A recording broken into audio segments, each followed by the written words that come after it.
6.3 earthquake rocked parts of Mindanao this evening. A school in Dipolog City collapsed due to the earthquake. Bad things do happen in the world. People get hurt. Structures weaken. But once the dust settles and the sirens go quiet, ordinary men step up to do extraordinary things, to avoid future disasters and give people a chance to rise from the challenges.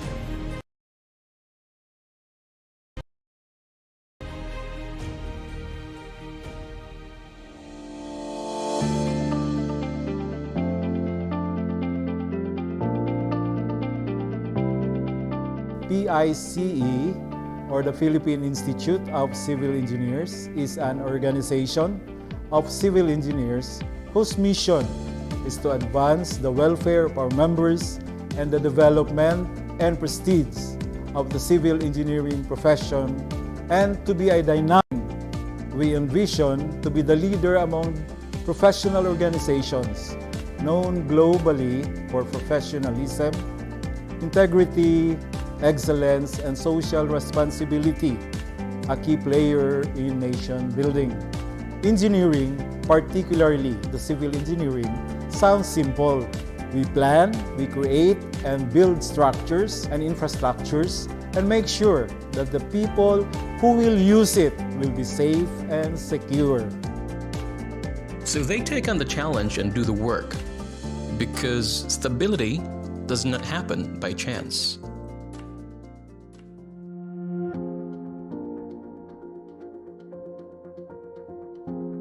Noong unang lindol, October 16, naisipan ko nang puntahan yung mga hospital na malapit sa amin para i-check yung mga structures kung okay. Then kinabukasan, tumawag yung si Engineer Bong Suero. May instruction siya sa akin na magbuo ng team para gumawa ng mga rapid assessment sa mga nasira structures. Ang role ng PDMP, PICE Disaster Mitigation Program, is ina-activate siya ng PICE in times of disasters, like earthquake, to evaluate and assess the affected buildings and other structures. Nagkaroon po tayo ng mga immediate rapid evaluation and assessment doon sa mga buildings, and may mga nakita tayong minor damages. Unfortunately, sumunod yung October 29 and October 31 na nagkaroon ng magnitude 6.6 and 6.5. And during that earthquake, dahil masyadong malapit yung gap nung nangyaring earthquake na yon, nagkaroon na po tayo ng malaking damage doon sa mga tinamaan na dati ng earthquake. Naging mahirap para sa community ng Kidapawan, lalong-lalo na doon sa mga businessmen and doon sa mga estudyante.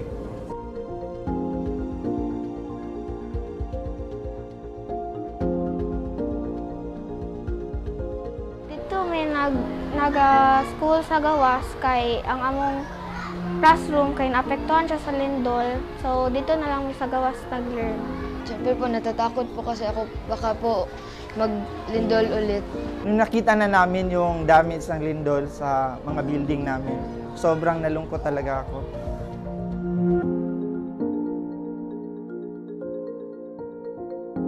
Hindi lang ako, pati yung mga teacher, mga parent, pati yung mga estudyante, yung mga engineer sa PICA, sobrang laki yung naitulong nila or naiambag sa amin. Binigyan nila kami ng kaalaman, inassess nila yung mga building namin kung itong building na ito magagamit pa ba o hindi. At sobrang laki ng tulong na iyon. Sa ganitong sakuna na lindol, napakalaking bagay yung role ng PICE para matulungan maibangon yung mga munisipyo o probinsya na nasiraan ng lindol. Kasi nga, karamihan ng damages dito, it's not only yung mga tao mismo, kundi yung tinutuloy ng bahay, yung mga paaralan na nasira, yung mga public buildings na nasira. Ang PICE, ang civil engineers lang talaga yung makapag-conduct ng assessment kung ano ba talagang status or integrity ng building. Napakalaking bagay ang role ng PICE at saka ang Association ng Civil Engineers para makatulong sa mga ganitong sakuna. One of the goals of PRC 11 is really to have an active collaboration with various APOs. So one of the very active APO in Region 11 is the PICE, or the Philippine Institute of Civil Engineers. They have contributed many things like the roofing of our trellis. We are occupying a new office right now, and PICE has been instrumental about it. One of the most significant participation of PICE is during the outreach program of the recent series of earthquakes in Mindanao.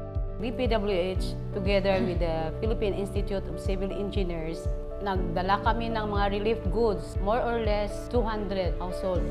Frontliner doon is PICE. Naghanap kami ng funds. Hindi lang pala yung pag-assess natin yung magagawa ng PICE, kundi yung pagtulong sa kanila na bigyan silang ng mga relief goods. It is not just the help that we receive, they are looking at a greater impact in the community outside of PRC.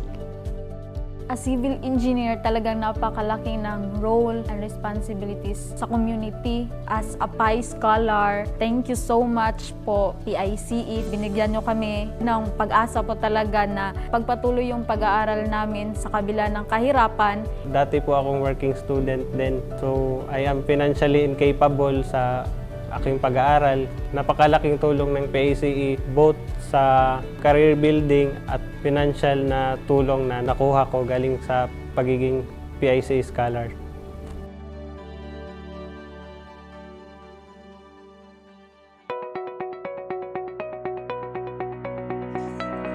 Fueled by the same passion and commitment to our profession, every member of PICE works tirelessly to push forward our mission and vision of becoming a key contributor to nation building.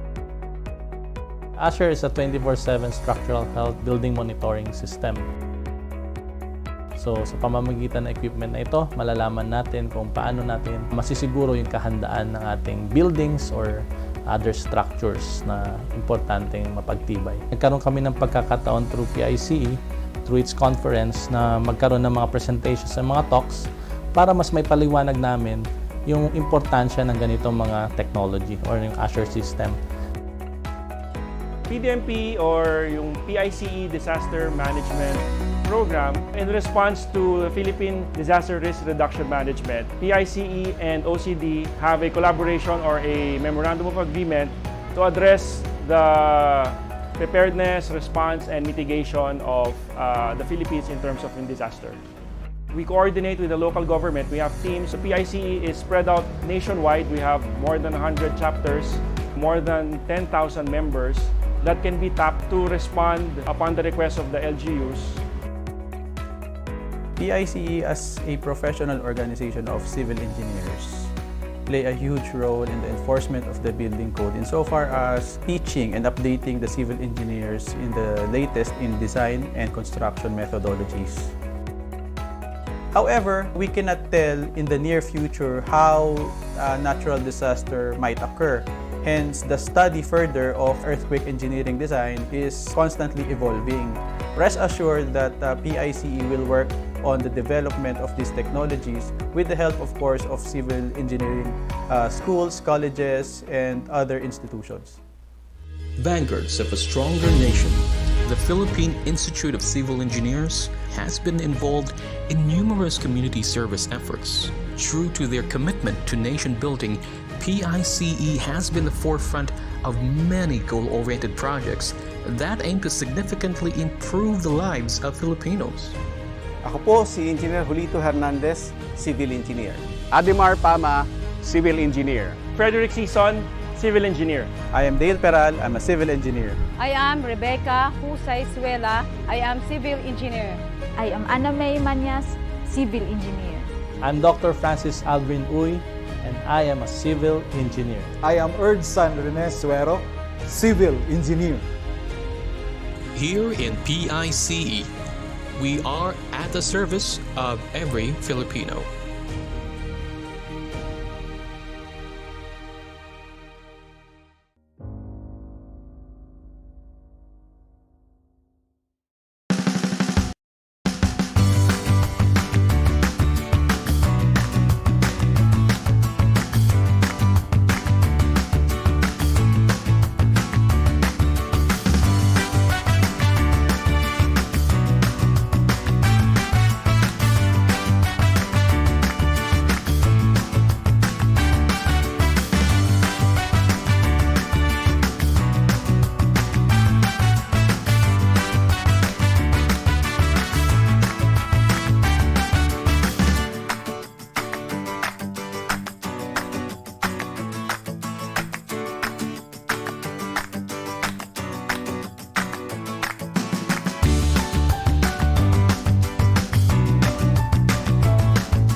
AMH Philippines Incorporated is an academic-linked engineering consultancy company. The synergy of advanced academic training and professional industry experience has enabled us to undertake projects of various scales across a wide range of civil engineering disciplines.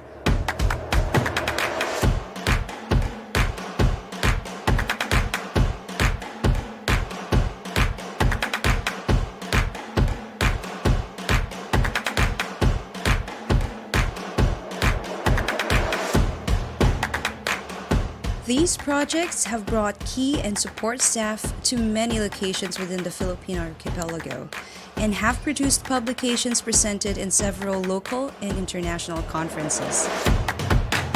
The desire for continuous improvement has enabled the company to attain the ISO 9001-2008 certification in 2014 and recertification for the years after. Since 2017, AMH has upgraded to the ISO 9001-2015 certification by including systems for risk management. AMH takes pride in expertise across the multiple fields of civil engineering. With our best engineers equipped with the latest engineering software, we are dedicated in providing the most appropriate and responsive solutions. As a commitment to deliver quality results, special committees are formed to conduct internal quality audit and to ensure a safe and orderly work environment. AMH takes pride in developing its people by empowering them and opening opportunities for growth. We invite the brightest fresh graduates to join us with our internship program and provide educational assistance to our engineers who wish to pursue graduate studies. In the promotion of work-life balance, events outside of work are also organized to hone the personal and spiritual growth of the employees, while encouraging camaraderie among colleagues.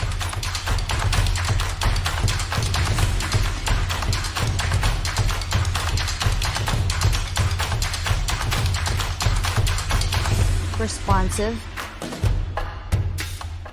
engineering solutions.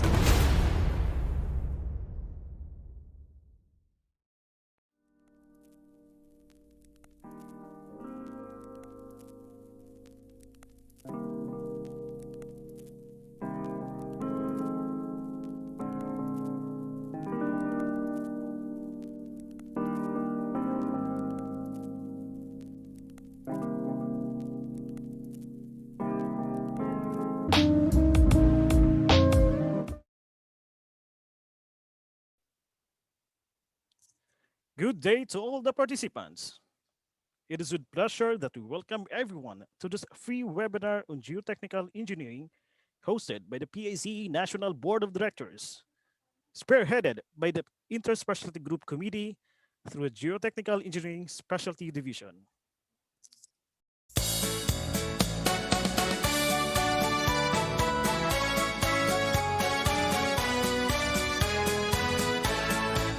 The PICE across the nation with 90 chapters set and more. Down the gullies, across the mountains, we engineers will blast and bore. With trucks and loaders, backhoes and dozers, no Rockies can withstand our drive. With famed consultants, renowned constructors, all infrastructures are built right. We the civil engineers design and build. We the civil engineers construct and build. Harder though the projects are, easier yet we do it by far with civil engineers in stride. We build stadiums and strong coliseums for all our people to ascribe. We use computers with high-tech softwares. We engineers always subscribe. With PICE, all civil engineers, we want this earth with utmost pride.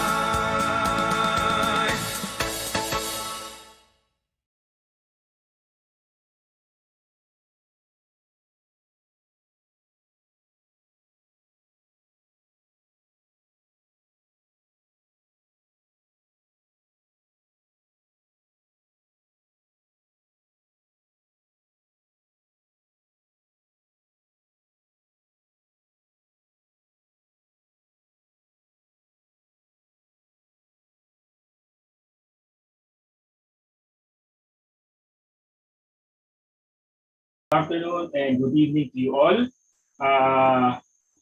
We are here again. I think actually this convention, itong seminar natin na to, if you would recall, when ECQ started last year, ano? So this was the ISG, the ICE National through the ISG and the Specialty Divisions Committee initiated this webinar series. Ano? So if you would recall, we had every other week, meron po tayong mga free webinars. Ano? So, since anniversary po ng ating nitong pandemic, so we are again doing this free webinar. Hopefully, we can continue again with the other specialty divisions. So right now po, this webinar is on the geotechnical engineering. Ano? So this is headed by our specialty division chair, Dr. Mark Zarco. So it's there. Let me also acknowledge the presence of some of our panelists here. We have our director and second VP, no? We have our director pala, Sir Bernie de Guzman. Sir Bernardo de Guzman, ayan siya, nandiyan po siya. We have, of course, our president, Sir Erdsan Renesuero is also here. You'll be seeing him in a bit. We have our past president, Sir Jaime Pacanan. Good afternoon, sir. We also have from DPWH, I think is Sir Raul Asis, who's also here with us. Our past president, Sir Robert Hiccup, so he's also here. So good afternoon po sa inyo lahat. And of course to our speakers who will be presenting later, maraming salamat po for this, for sharing your time and your expertise and for today. Ano? So we have Dr. Alan Butoyan. We'll introduce later our speakers, but I'd like to acknowledge them now. Dr. Alexis Acacio, Engineer Jose Carlo Eric Santos, and Engineer Brian Tan. And we also have a member actually of our Specialty Division Geotechnical Engineering Committee. We have Engineer Mark Morales, who's also here with us joining us. So good afternoon po. And yun po, so again, welcome po to our webinar, PICE webinar series. And this is actually brought to us with the help of our sponsors. So without our sponsors, this would not be possible. So I'd like also to acknowledge our sponsors. We have PGA Tech Group of Companies. We have Peter Ground Improvement Incorporated, PGA Earth Structure Solutions Incorporated, PGA GeoPierre Philippines Incorporated, Philippine Geoanalytics Incorporated, AMH Philippines Incorporated, and Qualitest Solutions and Technologies Incorporated. So talagang on geotech talaga ang ating ating seminar ngayon. Compete with the mga geotechnical sponsors natin. So again, so welcome to our PICE webinar series on geotechnical engineering. And to give I'd like also to introduce now, I'd like to pass the video to our president for his welcome remarks also. So let me call in our president, Dr. Erdsan Renesuero.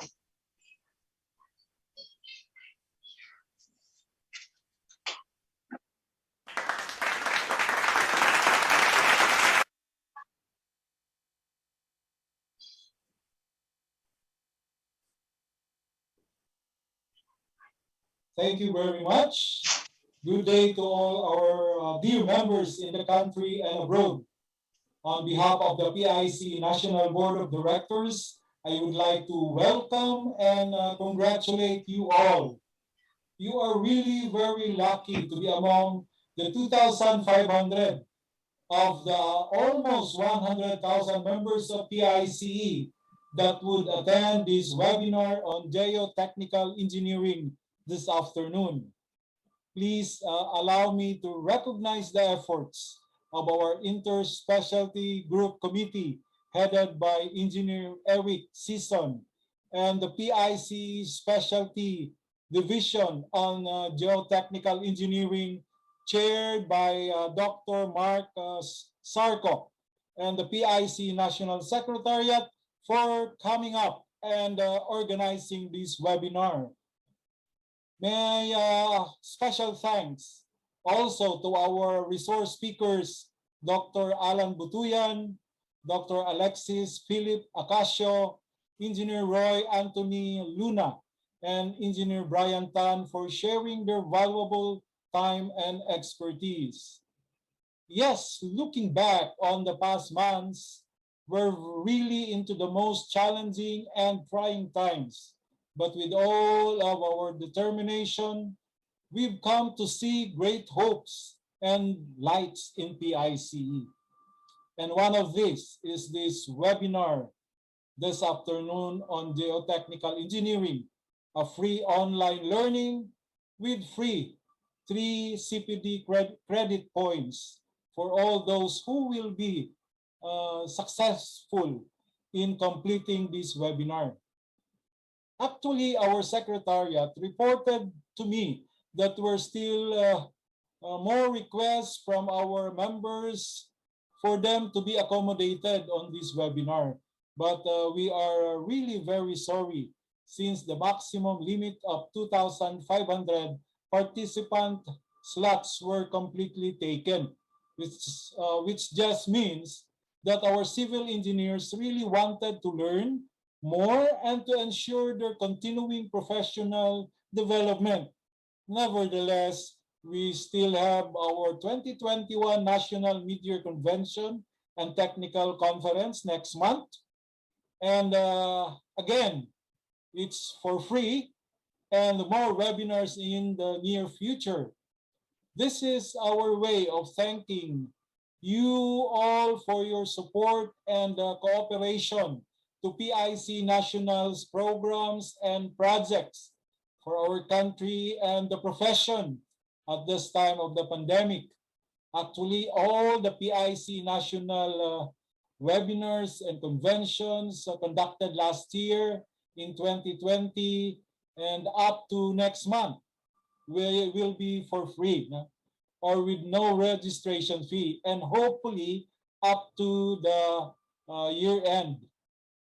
You know, my colleagues, I am really very happy with your shown remarkable interest and enthusiasm to attend all our offered online CPD programs. For I believe that we should really aspire to continually grow our knowledge, competencies, and qualifications as professionals. My fellow civil engineers, looking forward with the new program of the Professional Regulation Commission on Career Progression and Specialization, PICE remains committed to elevate Filipino civil engineers' professional standards even during this difficult time. That's why we are always reminding you to choose your career pathway, your specialization from our 6 fields of practice. The Professional Regulatory Board of Civil Engineering with PICE is now aggressively formulating the guidelines of the Career Progression and Specialization Program, or the CPSP of our profession, which will be a part of our continuing professional development. Anytime soon, this program will be implemented to enhance recognition of Philippine professionals' qualifications, value, and comparability to support significantly the mobility of our Filipino civil engineers globally through mutually recognized qualifications.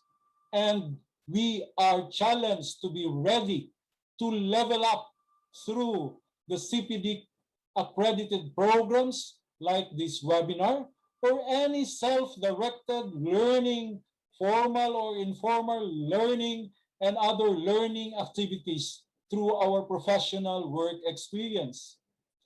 Anyway, don't worry. PIC will be here to support and guide you on this program. PICE, in collaboration with our Professional Regulatory Board of Civil Engineering, will still conduct orientation and capacity building activities related to the full implementation of our profession's career progression and specialization program to develop globally qualified and world-class Filipino civil engineers. Okay, that's it about the CPD program. But before I end, may iba naman po tayo, no? I'd like to share with you a piece of advice which I believe some of you have heard me talk about this already, and I quote, "Try every day to learn something, to help someone, and to make the world a better place," unquote. I believe that if we can all use this as a guide, we will be doing something that is extraordinary for our society and for our own personal well-being and happiness. That's simple. That's simple. First, try every day to learn something in life, in your workplace, in your community, new techniques, innovations, and from your daily experiences and learnings, just like attending this webinar today. Second, try every day to help someone. You know, every day we could really encounter people needing help. The simplest way is to lift up the spirits of others. A simple gesture of smile to express hope and joy. The need of someone to talk to share with anything, just like our resource speakers. They unselfishly share their precious time and knowledge and expertise. We can also do it. You know, there are so many different ways to help, and it feels really good to help, notwithstanding the thousand folds of blessings that would await you. And the last is, what do we mean by to make the world a better place? Actually, it's simple in our small way. I know that I'm now facing those PIC members who are bound to push that extra smile and mile to do good in this world. I'm facing those who are willing to uplift our field by rising to high standards, our practice, and our profession. In fact, this spirit alone would make the world a better place. So it's simple. Like I said, let us always try every day to learn something, to help someone, and to make the world a better place. Again, thank you very much. Let us enjoy to receive all the learnings, the sharings this afternoon. And of course, start sharing also what you have, just like our resource speakers of this webinar. Okay? Likewise, I'd like to take this opportunity to remind you of the PIC National's call for volunteers as mentors of the PIC VISMA program, or the PICE virtual internship of students through mentoring and apprenticeship program, and be a frontliner of the civil engineering education in the country during this time of pandemic. Yes, this is one noble way to heed my advice. Try every day to learn something, to help our civil engineering students, and to make the world a better place. Interested? Contact your chapter or the PICE National. To end, again, 3H, let us always be happy, be healthy, and be holy. Good day and God bless us all. Mabuhay ang PICE. Again, thank you very much.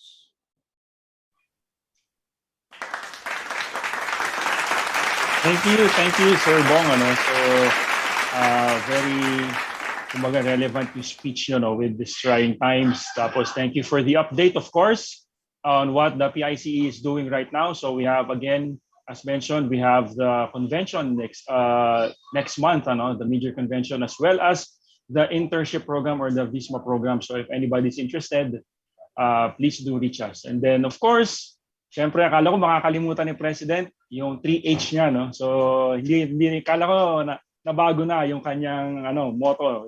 Andun pa rin palang ang motto ni President, the 3H. Yan ang hindi natin makakalimutan kay Sir Bong. Thank you again, Sir Bong. Also, I'd like to also acknowledge pala, no, I was able to I missed out some of our panelists here. I'd like to acknowledge a member of the Geotechnical Specialty Division, Sir Roy Luna, who's also here with us. And of course, yung masipag nating Executive Director, Sir Ronnie Estores, who's also here with us, joining us in this webinar, and dito po siya sa panelist.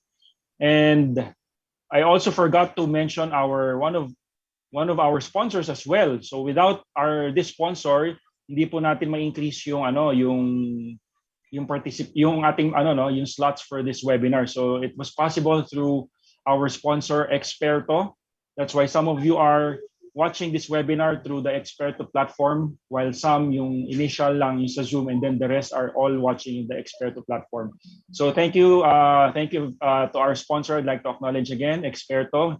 Most likely they will also be the one for our national convention. So try to get used to the yung itsura niyan. So anyway, moving on. Before we proceed with our lectures, let me first give you the house rules.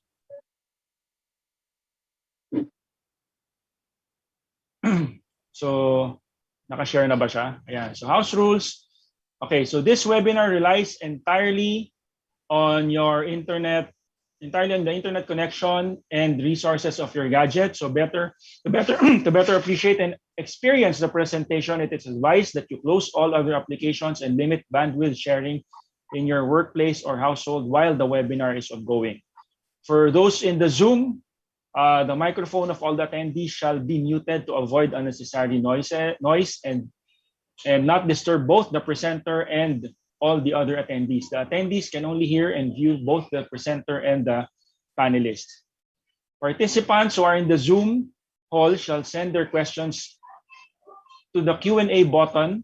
So dun sa baba, I think siguro after 1 year of using online platforms, I think we're very familiar already on yung mga chat box. So just type in your questions dun sa chat box sa Zoom, and both the Experto, there's a chat box there.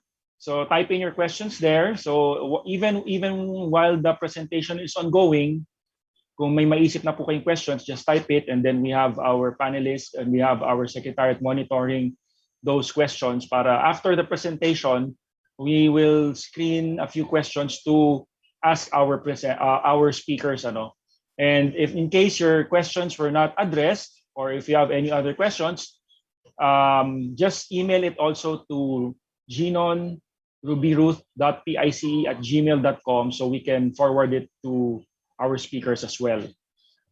Next is, so although this is a free webinar, o dahil ba free webinar to, may exam. Dahil actually yung dalawang speakers dyan, tsaka yung moderator, professor ko nung college, kaya may exam daw. No? So it's just after the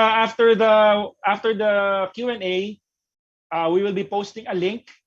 It's a Google form. It's just a simple question regarding the topic, as well as a poll on the speaker. So ano lang siya, evaluation assessment. But make sure that you answer the question and you answer the poll, because this will be your attendance for the lecture. And without that, we will check those to see if you have answered those questions para mabigyan kayo ng certificate later on, a certificate of participation. So make sure that you answer the questions and the poll right after the Q&A. Ilalabas po again dyan sa chat box. So abangan nyo yun para masagutan nyo. And lastly, again, the certificates, same as with our other webinars, the certificates will be uploaded in the membership portal.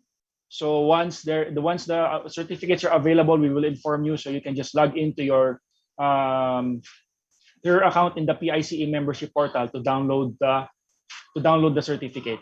So those who are watching that are not yet members, so make sure to register in the membership portal. Okay, so that's it for our house rules. So ayoko nang patagalin, simulan na natin. And I'd like to introduce to you my professor in BSCE and MS.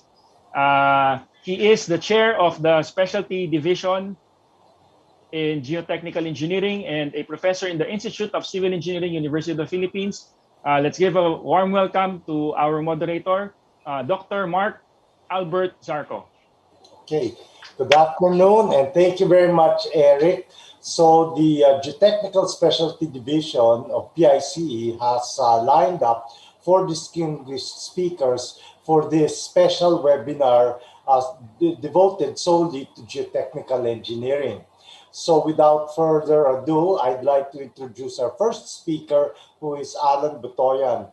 He has a Doctor of Engineering from Mindanao, I think State University and IIT in geotechnical engineering, and he is also currently the president and CEO of QSTI, Quality Test Solutions and Technologies, as well as also I think, let me look at the, I know 2 other companies. So AE Butoyan Construction and Structural Consultancy, as well as Concrete Tech Incorporated. And he will be talking about the testing, pull-out tests for geosynthetic walls or mechanically stabilized earth walls which are submerged. So I'd like to give the floor to Dr. Alan Butoyan.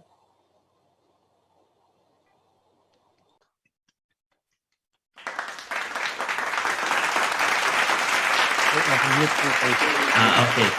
Ayan. Okay. Thank you very much, Dr. Mark, and to the very committed PICE National Directorate. It is really a privilege for me to share and talk about this topic this afternoon.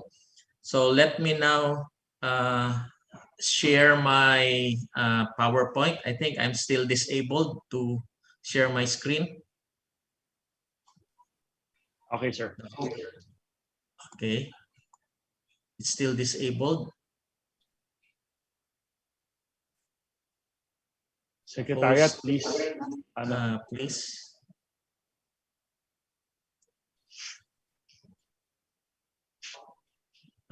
While we are having some technical difficulties, ayan, okay, I'm in.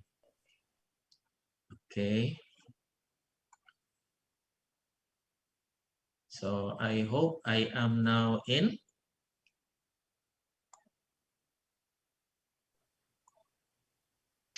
Yes, sir. We can see your presentation already.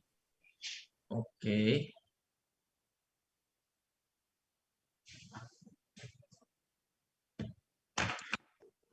There. So can you see the screen already? Okay, I hope I am in the screen. Okay, good afternoon once again. So again, my topic for this afternoon is laboratory pull-out test of geogrid reinforcements. And this is specifically for submerged mechanically stabilized earth for waterfront applications. And let me extend that further for other MSEs that are experiencing some partial to full submergence. Okay, so basically what is a mechanically stabilized earth? And since I've heard that there are 2,500 civil engineers who registered in this Zoom link, so let me just give us a little background. So in college, we were able to understand basic retaining wall structures for the purpose of retaining any soil. And a mechanically stabilized structure is basically a reinforced soil with some components. The soil being reinforced will also become a retaining wall to retain a soil. So if this is our structure, the basic components of a mechanically stabilized earth is a reinforced soil. So the soil is being reinforced by geogrids in this presentation, and there is a facing to make it vertical, and the entire combination or composite will be retaining a structure, and this reinforced soil and retained soil will be resting on a foundation, and the facing will also be resting on a leveling pad. So basically these are the components of an MSE wall with some drainage requirements, but we will not be discussing that in this afternoon. So some examples here. This is the ongoing and roughly finished Davao Coastal Road, which we did, and this is a 300 meters on both sides of an MSE wall in Davao Coastal Road, and we use the patented modular segmental block produced also by our company, the Concretec, and we use the geogrids for this structure. And this is also a part of that, as shown, being constructed in the early stages before the pandemic hit Davao. And this is now almost done a few months ago. So basically, if this is our MSE wall, when it is acting as a retaining wall, and when it is loaded with some surcharge or some vehicular load, there will be some equivalent forces, okay? Lateral pressure, and then the surcharge equivalent load, and then the combined load. It will give us a different load that will be acting on the retaining wall. Now, for this to be designed, we have to determine what are the external and the internal stability of the structure. So first, if we have a lateral force, there will be a sliding failure. And another one is there can be an overturning failure. And as in any retaining wall structure, there can also be a bearing failure. And finally, we also check that on the global stability failure. So that is for external stability of the structure. So, but we will be focusing so much on the internal stability of the structure. So if it is an internal stability, we are simply talking of on the retaining wall itself, not the retained soil. So if this is our structure, so there is what we call a failure plane, which will tend to slide downwards this failure zone, and the geogrid or the soil reinforcement will be cut through, and what is on the other side is the anchorage zone. So when this slides down, all of this reinforcement will experience some tension, and this tension will be divided into two kinds of tension: the rupturing tension and the pulling out tension. So if this block of mass will go down, okay, all of this reinforcement will experience tension, and the bottom part, because it is deeply embedded, will not be pulled out but will experience some rupturing. Okay, so it will be represented by those arrows that were cut. And on the upper portion of the slide failure, since you have lesser embedment depth, there is a tendency that the geogrids will be pulled out towards that face because of that sliding failure. Okay, so looking now on the internal stability, so that we'll be able to understand further on how the test is conducted, we have to look at a single geogrid, which is depth of Z from the top. And if this is now going to be LR, the depth of the failure zone, and the embedment depth of LE, okay, with a vertical spacing of SV. So if we will try to look at the tributary zone, which is colored in violet, and we consider that tension on that geogrid, and then zooming it out, this is the pressure, or this is going to be the tension applied on the geogrid. And the force that is being applied there because of that sliding is basically the horizontal stress multiplied by the spacing times the factor of safety, or the lateral earth pressure. So with those force, okay, the tensile failure, we will not be talking much today because it is basically generic to the material or the strength as the geogrid is defined by the supplier. So that's the tensile failure, meaning it will snap or it will rupture at the face of the failure plane. And using that same formula, we only need to have a factor of safety against rupture given the allowable stress, allowable force divided by the maximum force. Now we will focus on the pull-out failure, which is really the anchorage of the remainder of, or the embedded geogrid is going to be pulled out. So that picture showed there that the grid does not rupture, but it's going to be pulled out from its embedment. And using that same force, so the pull out is basically the factor of safety is what is the allowed force, and then divided by that applied force. Now zooming it out again, so we have this formula. So, or this is now the equation. That means you have two, meaning two faces, then the length of embedment, LE, then the overburden pressure multiplied by the tangent of the interface friction between the geogrid and the soil. Now we have to convert, instead of determining the geogrid interface with the soil, we use the soil directly by multiplying a certain factor, which is CI, which is what we now call from here on the coefficient of interaction. Okay, so this is where we will focus on how to get this. Now, basically, this is on many software in MSE design. This is all given from a drained condition, meaning the structure is not submerged. And when it is not submerged, when it experiences some submergence, we just directly apply the effective stress concept. But based on the research, we have to understand that since effective stress concept is a theory, we will check it in reality whether the effective stress concept is basically valid on very, very low effective overburden pressures. So this is now the focus of the study. So the coefficient of interaction is basically following this equation, okay, the shear stress on the geogrid divided by the soil resistance.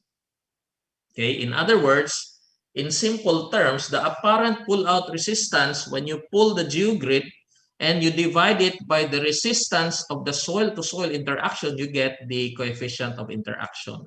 Okay, so the numerator is taken from the laboratory pull-out test, and the denominator is also taken from a direct shear test from the laboratory. So we call that the apparent pull-out resistance over the soil resistance or shear resistance.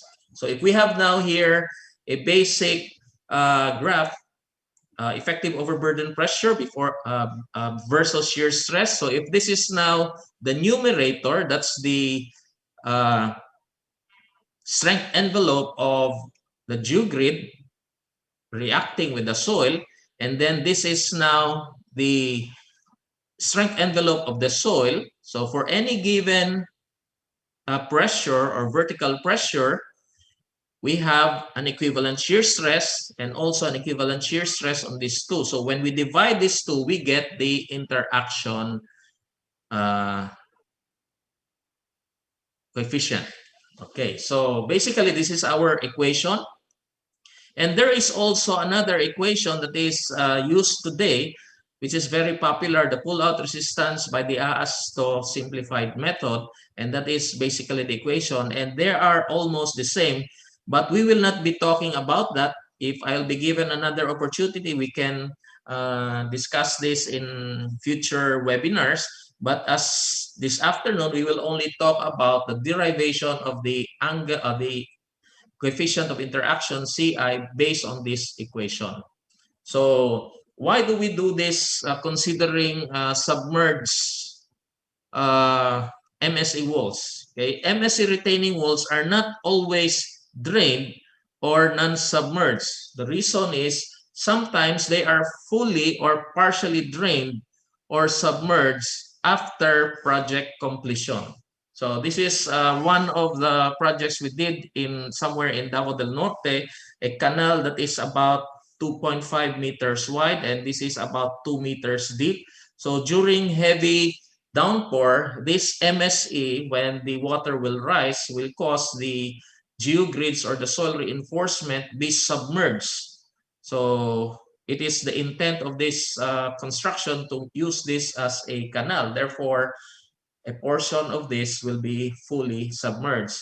And we have also did this MSE wall, which is resting on a geotube. Okay, the water level during heavy monsoon will also rise up and down, and considering the tidal changes, so this MSE wall on one of the container areas in Davao will experience partial submergence.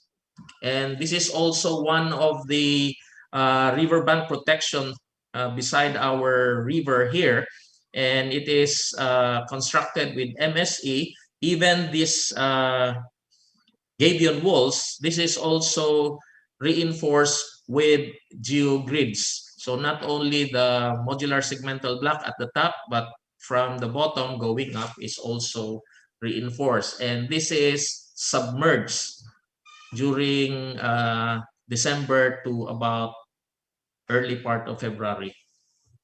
So another one is partially submerged during construction due to non-stop heavy downpour.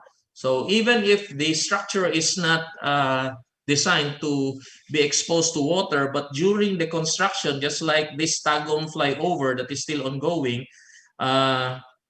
this is experiencing, especially during the Krising typhoon. So this is submerged, or the reinforced soil is always wet during that time, and water sometimes clog at the top. Then, of course, the MSE will always be submerged at times. So what are the laboratory tests required in order to get the coefficient of interaction? So one of the equipment we need is to make a large pull-out test equipment. So the the ASCE suggested that the required dimension should be at least 600 in width and about 500 in length, in height, and about 800 in length.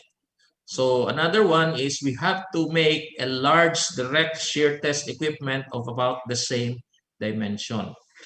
So since we will be pulling out a geogrid, so we have made this in my research. So I put up this equipment, the schematic diagram of the pull-out assembly. So you will notice here, this is the entire box. At the center, we have two chambers. We have the soil chamber, and the other one is the water chamber. And then this is the pull-out system. And there are two pore pressure transducers to measure the water pressure outside and to measure also the pore pressure on the other side and make them equal before pull-out is needed. And to simulate the overburden pressure, we have an air bag at the top, rubberized air bag, which will be filled with air. And there is an air pressure regulator to consider or to target that kind of pressure. And to produce the pressure, the water pump is located outside with a water tank in order to supply water on the water chamber, and then it goes through the other side. And to pull this in a constant strain, very, very slow, it's pulled like 1 mm per minute to 10 mm per minute. So that's the speed that we have to control using an electric motor control. And to get those measurements, we have a data logger connected to a computer for storage and program. So we made some programming here and to read everything. So all of these geogrids are connected at different points. So we have 5 locations for the geogrid to read at the same time simultaneously together with all the pressure readings. And also at the front, there is also a linear variable displacement transformer to measure the movement of the pull-out system. So we made this And this is now the machine beside our laboratory. So you will see here the scale model. The technician is there. And on the lower right corner, you have the LVDT to measure the displacement at every location of the geogrid. Okay, and we have a servo controller to control the rotation and convert that rotation to speed of pull out. And we have this component. So we have the 12 Newton meter torque servo motor, and it is connected to a 1:30 gearbox reducer because it's really very, very slow due to the drained and undrained loading condition. And it is connected to a 15-ton worm gear screw to convert the rotation to a very, very slow pull. And to measure the forces applied on the geogrid, we have a 15-ton electronic load cell. And we have a 10-meter head capacity water pump to generate water pressure and the pore pressure. And while we are filling, we need to see the pressure for the soil and the water chamber, that they should be equal. Initially, the water pressure will always be high, and after 2 to 3 hours, the soil pressure will start now to equalize with the water chamber pressure. And when we will now measure electronically, we put a pressure transducer for this water chamber and also the pore pressure. And at the back, we convert the 0 to 20 milliamps of potentiometer with 150 mm displacement capacity of the LVDT to measure the movement of the geogrid or the stretching. And here is also the pressure design of the airbags. First, the water or the air will enter, and then we let it pass through a pressure regulator. So we determine what is the input pressure, and then when it is controlled, like for example, a 20 kPa pressure, it will now enter inside the airbag, and then when it goes out, we have a pressure transducer and we have regulated output pressure. So both going in and going out will be able to control so that the pressure is constant. And with all of this, we have hired a computer engineer and electronics engineer to design the data acquisition system. And we use the National Instruments and LabVIEW software to determine simultaneous real-time reading. So this is now the graphical user interface of the machine. And we have here 6 linear variable transducers for different locations. And we have those readings. And we have also the load cell reading, temperature, water pressure, pore pressure, and overburden pressure. So we read them every 2-second interval. So this is how the conduct of the pull-out test is given. So this is about 1.5 meters long. The length is 1.5 and the width is 680 and the water chamber is 700. So this is about 680, and above here is the place for the water. So what we will do first is we put the soil, okay,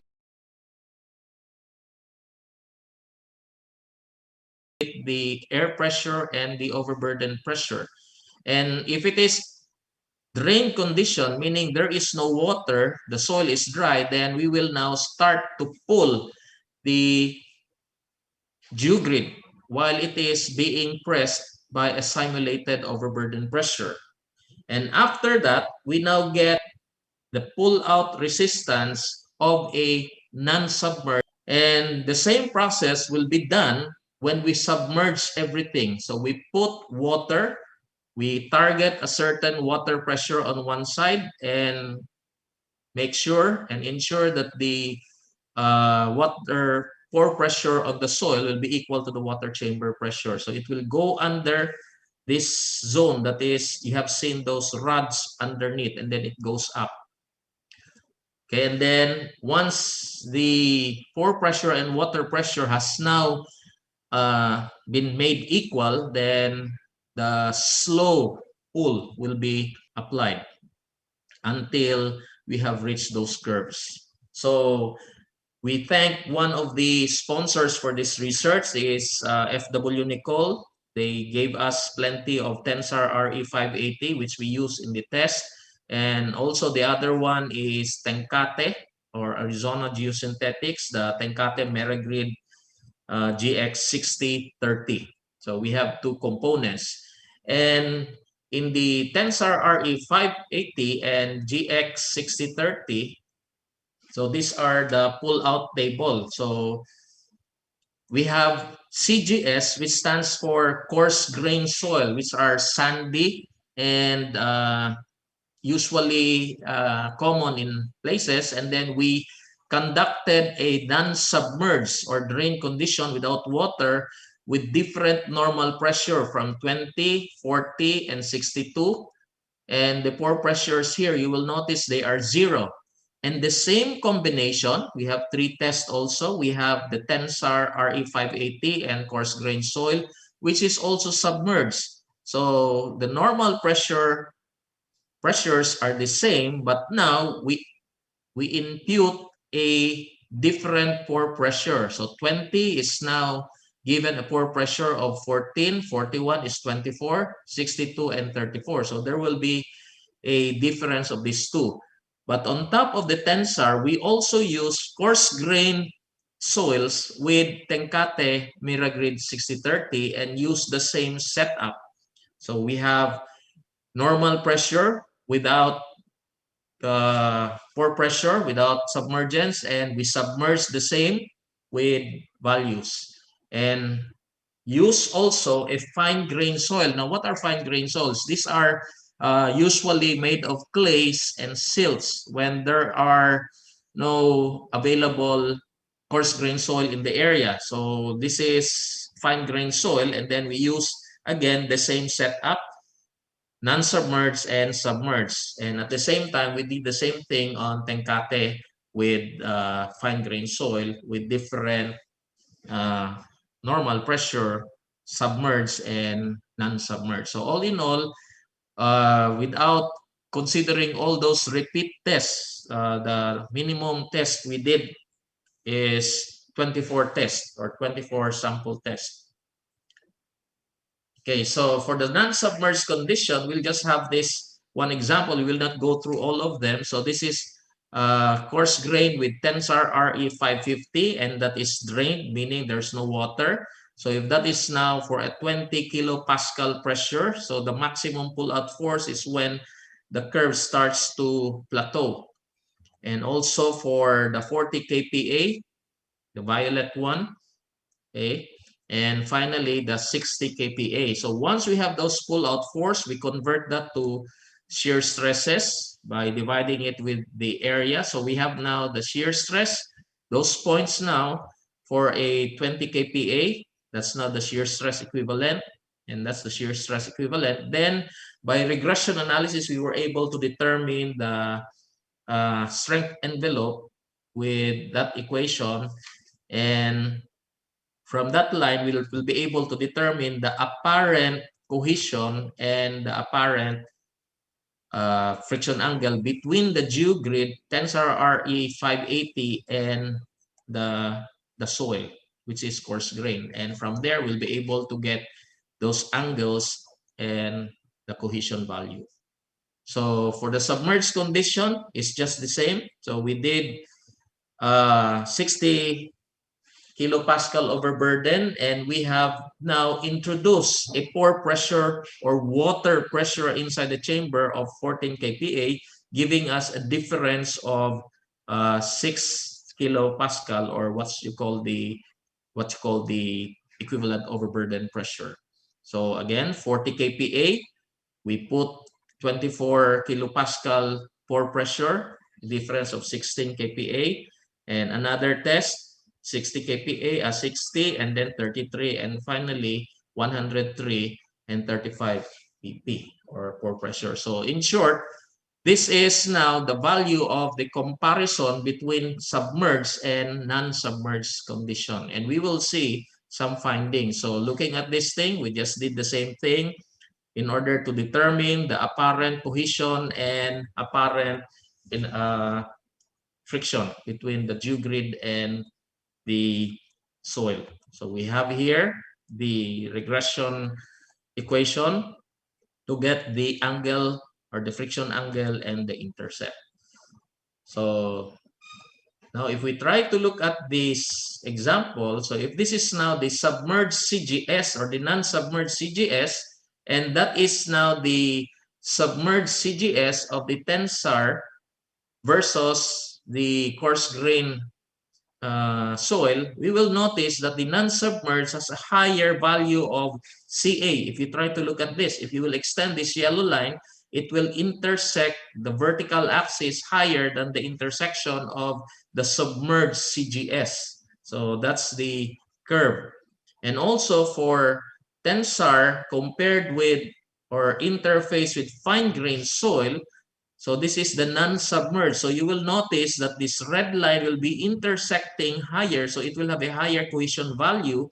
And when it is submerged, we notice that the cohesion will also reduce. Okay? But the angle will also reduce. So that's now the picture that I have shown with some live animation. So without going through the Tangkate, so this is now the picture of Tangkate GX60 and coarse grain soil and the fine grain soil. So you will notice that the friction angle does not change that much, only the cohesion value change so between the coarse grain and the geogrid. So summary of strength envelope. So when we talk about Tensar RE580, you will notice that the angle, the friction angle will increase, but the intercept will decrease.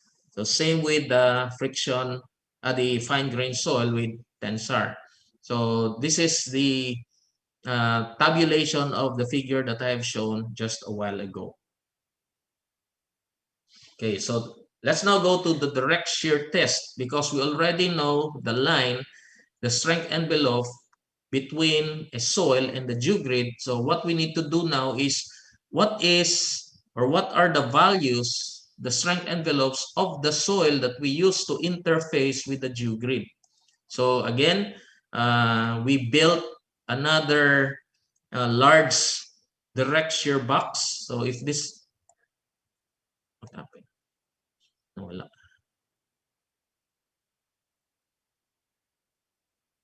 Oh.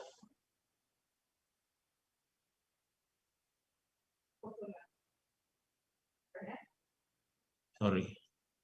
There should be a drawing here. So something went wrong. So this is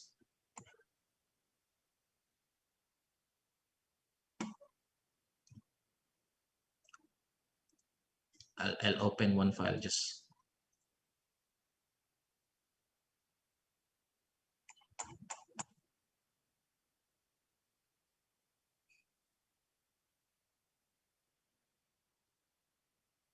Okay, I'll just go here. Okay, sorry for that. So this is now the direct shear box. So this is the containment of the soil. So on the side view, we have this filled with soil and then filled it again with soil. Of course, they compact it and then we filled it with, or we cover it with the chamber of air, then pump the same pressure, then push it so that this will shear off on a given plane. So we will be able to determine the cohesion and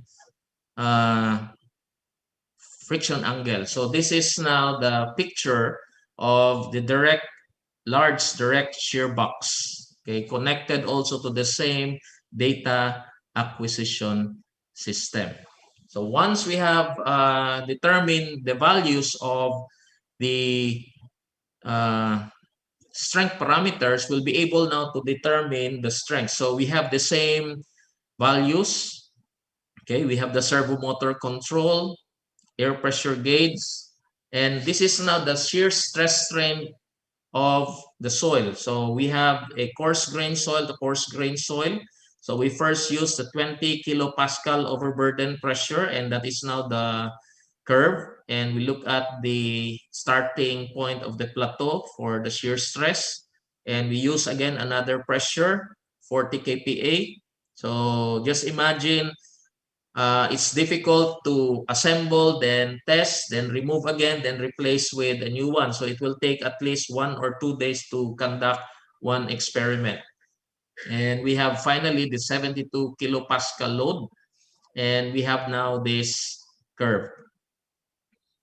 So converting that into a strength envelope, and then the angle is 38.1 and the intercept is 0. So when we have these two lines, all we need to do now is just compare the two and divide, we get the interaction component. So again, this is for the fine grain soil because we have two types of soil, the coarse grain and the fine grain. Now, just an aside, we know that coarse grain soil will always be not available in construction sites. And basically, we need to determine what are the soil parameters on the area that is nearest supply or quarry site to the construction site so that the cost of the material will not be too prohibitive. So this is the reason why we need to determine the strength parameters of the soil that will be interfacing with the geogrid. So in this case, we now have these three curves, then convert it to a strength envelope to determine the friction and cohesion values. So once we have that, so the coefficient of interaction will simply be the apparent pull-out resistance divided by the shear resistance of soil. So interfacing on top and soil to soil below. So if we have now this table, we have the setup, coarse grain soil versus a Tensar RE580. We have the apparent cohesion, then effective strength. And then when we compute these values, we will get the actual shear strength. And following this equation, the actual shear strength, and then divide it by the shear strength of the soil, we get 1.19. Okay, and the rest will do the same, will go through the same process. So these are 24 tests.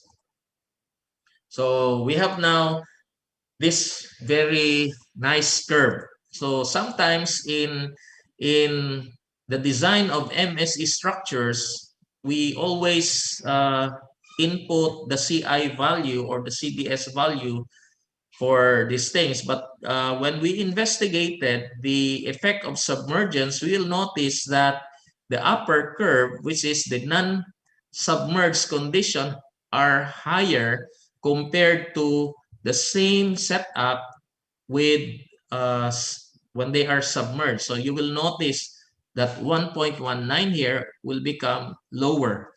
And to look at this one, from 0 to 60, there is a difference, but above 60, the values will now be the same, whether they are submerged or non-submerged. So the difference is from 37% to 2% reduction. So same with the fine grain soil using Tensar. So there is again a reduction. So usually the values are from 0.83 to 0.55 as you increase the overburden pressure, and it will now go to a straight line. But when it is submerged, it's again reduced, especially at very low overburden pressures. And that is from 43 to 2%. So looking at these interaction coefficients, I'll put it here. Okay, the Tenkate and these values. So we have now the Tenkate with coarse grain and fine grain. So the green one is for the coarse grain, and the violet one is for the submerged, what you call this, the fine grain condition. So the values are now lower. So what can we conclude from here? So from this presentation, we can say that there is a reduction in the CI values when MSE structures are submerged, even when using coarse grain soils, especially at lower effective overburden pressure. All the CI values reduced from drain to undrained condition. Okay, based on this experiment, we have a 37% reduction. For the fine grains versus tensar, there is a 43% reduction. For coarse grain versus tenkate, 14%. And fine grain versus tenkate, we have 22%. So these are the observations. So what is the implication of this? So understanding that the MSE structures are at times submerged either fully or partially, then there has to be some adjustments necessary to impute on the coefficient of interactions.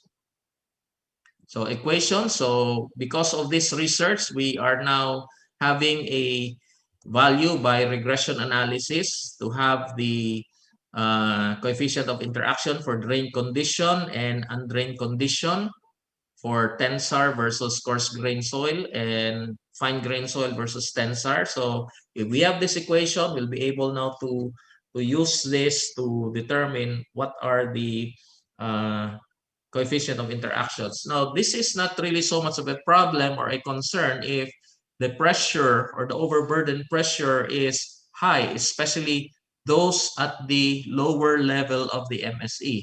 But as you go higher, nearing the surface or the end termination of the top of the MSE structure where the overburden pressure is low, and then when it will be submerged, then definitely some adjustment needs to be made. So we have also here for the tenkate and versus coarse grain soil and fine grain soil. So for that, thank you very much for your kind attention. Dr. Mark, I'm giving you now the room. Okay, so I noticed in the question and answer box there are no questions yet that are posted. So let's do it this way. Let's just have all 4 presentations first, and then maybe that will give time for our participants to think of their questions. So let's have it after all the presentations have been given. Okay, so we'll proceed to the next speaker, who is a colleague of mine from the Institute of Civil Engineering, specifically from the Geotechnical Engineering Group of the Institute of Civil Engineering in UP Diliman. He's Dr. Alexis Philip Acasio, and he will be talking about liquefaction, which is basically his current and which he is well known for. So it will the title of his lecture will be on mitigating liquefaction hazards in residential subdivisions. So he's spoken about this in previous webinars, and I invited him for the benefit of PICE to speak about this topic because it's very, there's so much interest in it. So I'd like to give the floor to Dr. Acasio.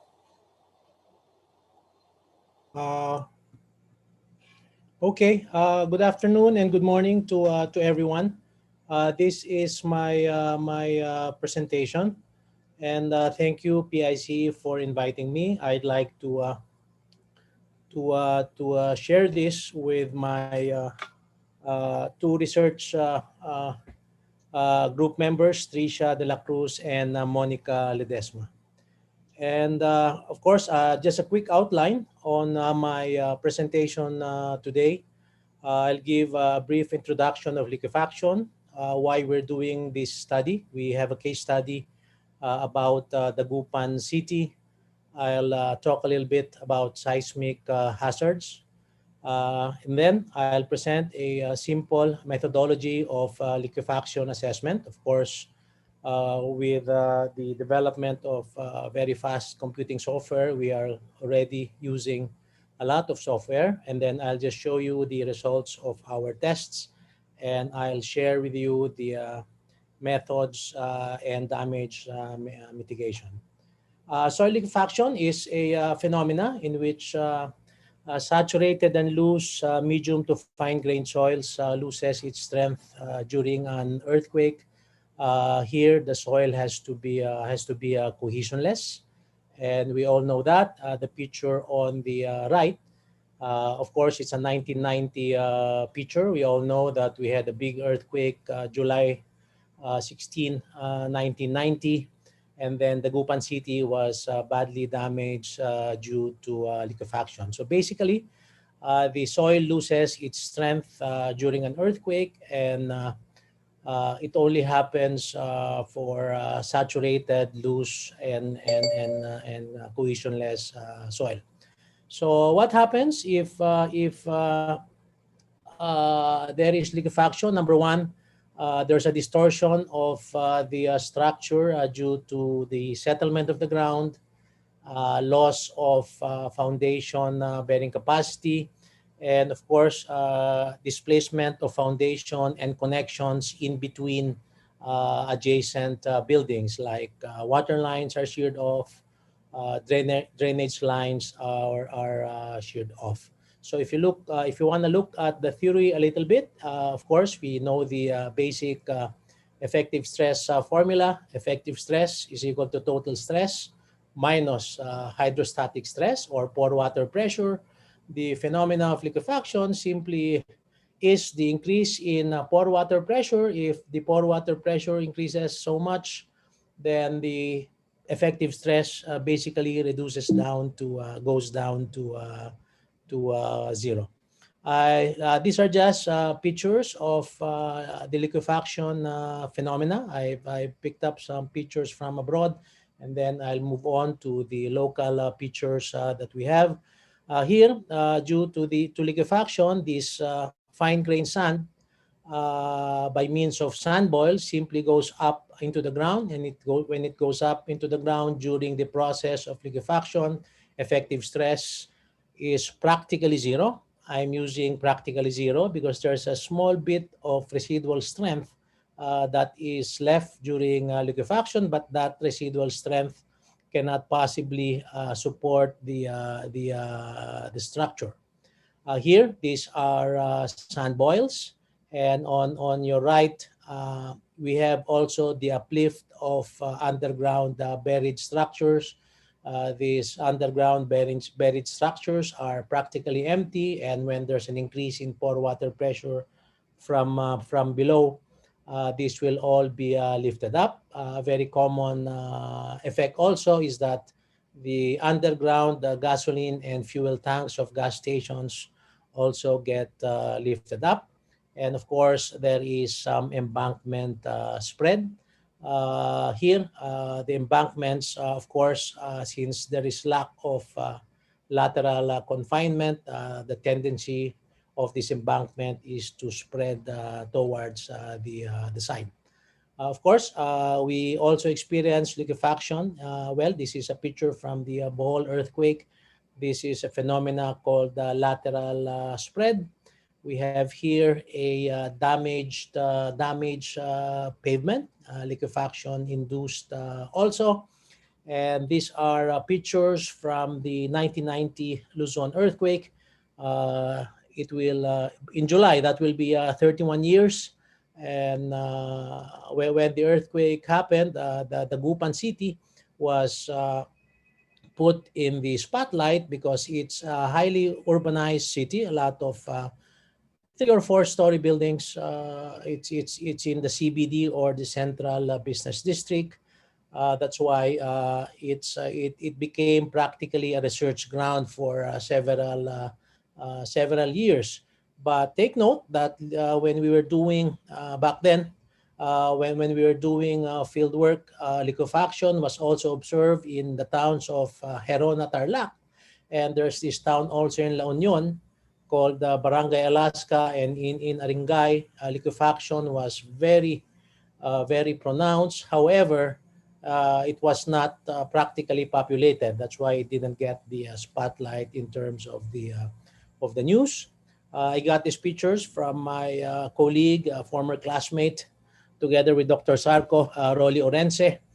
These are the one on the left are pictures from abroad, but the one in the middle and to your right, these are pictures in Dagupan City. If you look at the date in there, 1990 August 31, the earthquake happened July 16, so it was about 45 days after the earthquake. And if you look at the building to your right, because of the eccentric weight of the building, it practically has tilted. This is the Magsaysay Bridge in Dagupan City that collapsed.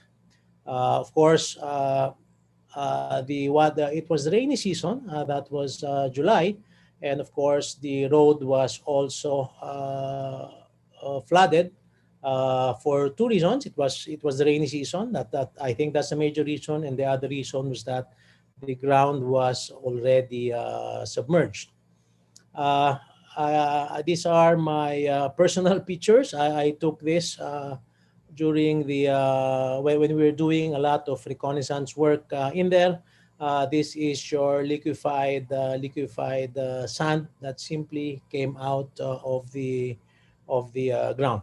So why Dagupan? Because what are we trying to do in this research? We are trying to suggest ways on how to improve ground on liquefiable soil.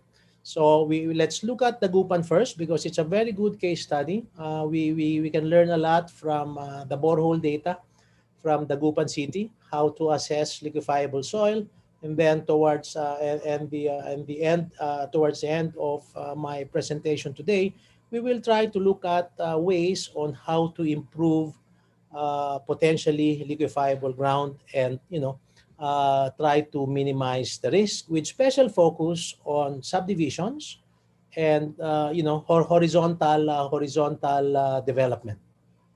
So if you look at from the air, if you look at the Gupan, it's really filled with meandering rivers. It's relatively flat, full of fish ponds, and of course, plus the loose cohesionless soil on the or within the area, so a very high potential for liquefaction. This is now the repaired Magsaysay Bridge. I showed the picture a while ago. It was damaged. And I think the 1990 earthquake started the board pile revolution in the Philippines. We always had driven piles, but engineers then realized that we need stronger structures, we need better foundations, we needed higher capacity piles. So here it started basically the board pile revolution in the Philippines. This is a picture of the Gupan. If you imagine, well, this is on the other side of the Gupan, but you can easily imagine that the Gupan 100 years ago looked like this, and then as the city progressed, formerly fish ponds, they started to backfill and started to build their structure. So the first step in assessing the liquefaction susceptibility of an area is, of course, look at the geologic setting of the area. If we have a lot of meandering river channels and streams, especially if you have low velocity rivers, then of course the position, the water flow is slow. If the water flow is slow, soft deposits will be placed in there. Therefore, it's the perfect type of soil that can liquefy during an earthquake. Seismicity of the Gupan, of course, during the last 1990 earthquake, The main fault was the Dig fault, about 56 kilometers from Dagupan City. So at least here we know where the earthquake generator is. Of course, if you go back to the regional geology of Dagupan, if you look at the geologic map in here, consists of quaternary deposits, alluvial deposits deposited by water, very soft sediments. So what is the objective of this research? Of course, what we're trying to do here is to first identify potentially liquefiable regions. Then it's a straightforward analysis. We simply compute for the factor of safety. And if the factor of safety is less than 1, therefore there's a risk against liquefaction. And of course, if the factor of safety is greater than 1, then more or less we are safe against liquefaction. And again, going back to the study area, I had a similar slide a while ago. And again, same picture, just to emphasize the liquefiable soil in Dagupan. And some pictures also. This was a paper that I wrote together with Professor Ishihara and Professor Tuhata 3 years after the earthquake. This is a soils and foundations paper, which we detailed the area of Tagupan on the liquefiable ground. And what we found out, number one, was that of course structures near the river channels not only settled vertically but also translated laterally. So we have the basic idea that during liquefaction the ground would settle, but again we should also consider the lateral movement of structures during the liquefaction, which I will show you a simple analysis later. And again, ground subsidence in the roads of the Gupan city. So in liquefaction analysis, it's a simple process of calculating the FS, or the factor of safety. Factor of safety is simply the cyclic resistance ratio over the cyclic stress ratio, meaning to say the numerator is the resistance of the ground and the denominator is the developed stresses. We calculate the cyclic stress ratio given by this formula, given by SEED. And step 2, we look at the uncorrected SPT and blow counts. Towards the end of this slide, so we have a table on what all of this means. By the way, I'll share my presentation with you, so don't worry. After this, I'll send it to the PICE office so that the PICE office can send it to you. So the uncorrected SPT blow count is influenced by many factors in here. And of course, there's a fine content correction based on the Seed and Idris method. Let's pay particular attention to this fine contents correction, because it gives us an idea on the effect of fines content with regards to liquefaction susceptibility. So if you look at if your fine content is less than or equal to 5%, so of course fine content is simply the amount of fines passing sieve number 200. And of course, these are your silts and your clays. So if your fine content is less than or equal to 5%, our alpha is 0, our beta is 1. So if alpha is 0, beta is 1. So practically, you just have your n value the same. Okay, it's the same n values. But look at the extreme. If the fine content is greater than 35%, meaning to say there's enough clay, there's enough silt within our soil mass, what happens to alpha? Alpha now becomes 5 and beta becomes 1.2. So this becomes a higher value of an equivalent N value.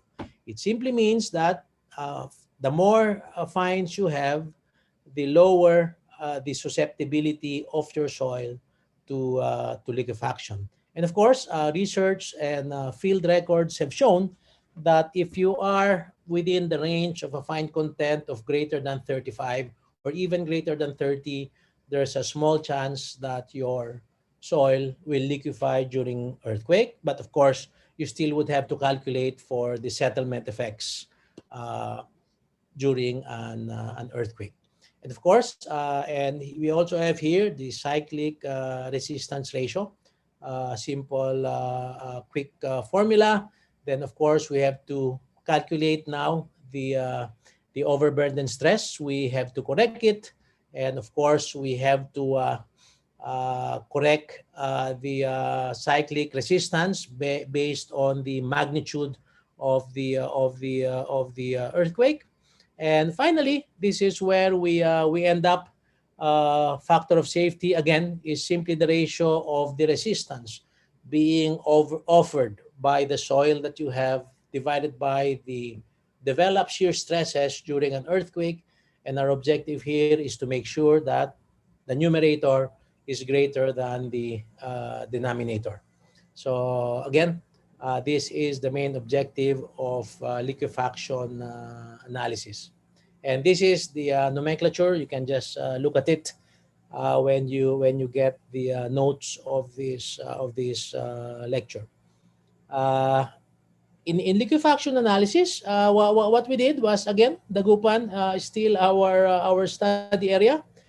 We looked at 10 boreholes, and out of the 10 boreholes, we clustered these boreholes.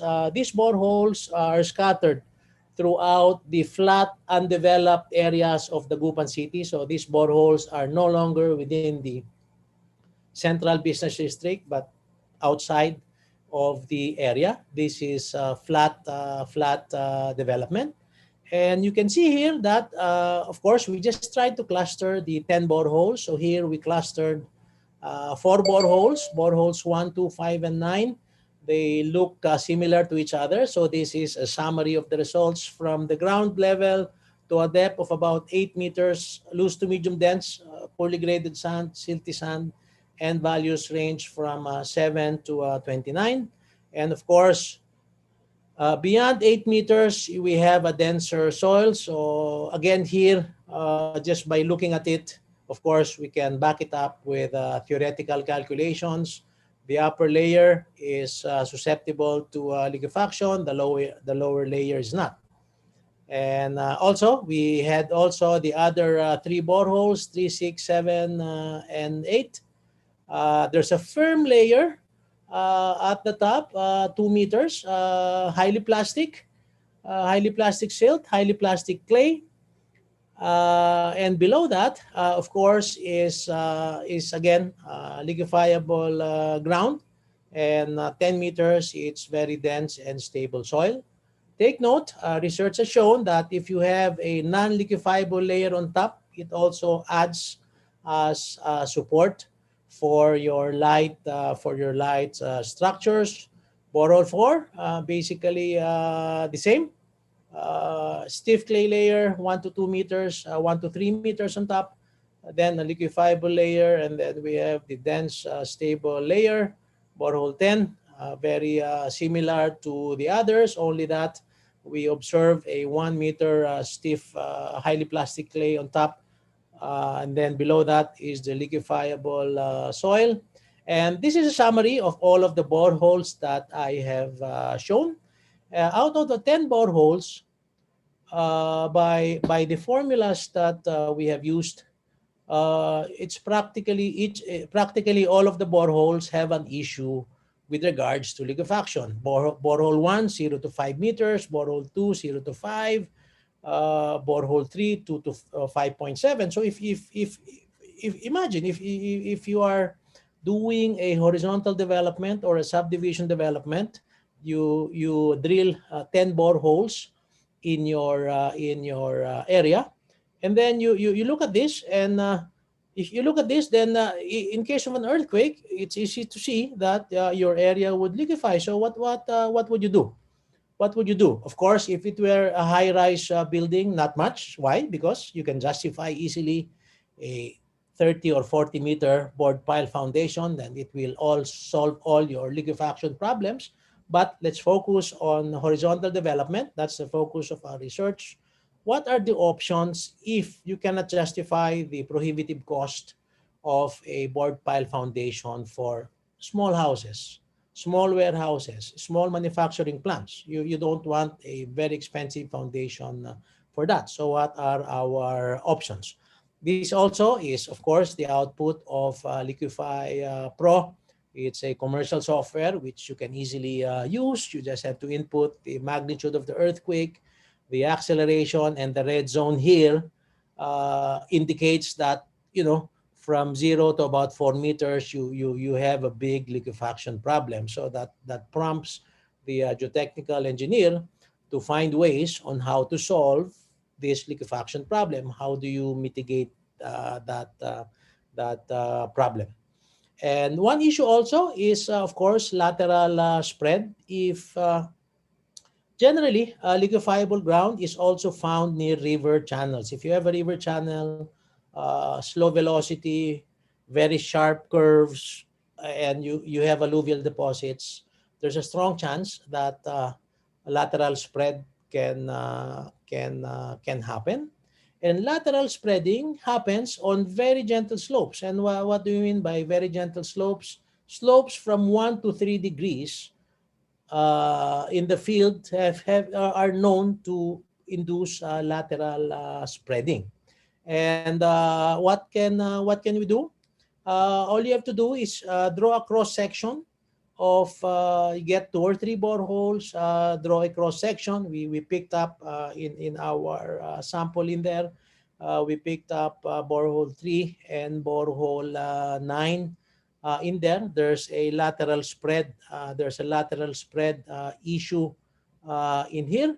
So in this area, the orange one is the one that will liquefy. And of course, once the orange layer here liquefies, it won't simply settle going down. It will both settle and translate towards the river, because the river has no lateral confinement. So this is one thing you should also look at when you're trying to assess building structures on liquefiable deposits. Sand boils and lateral spreads, just some photos.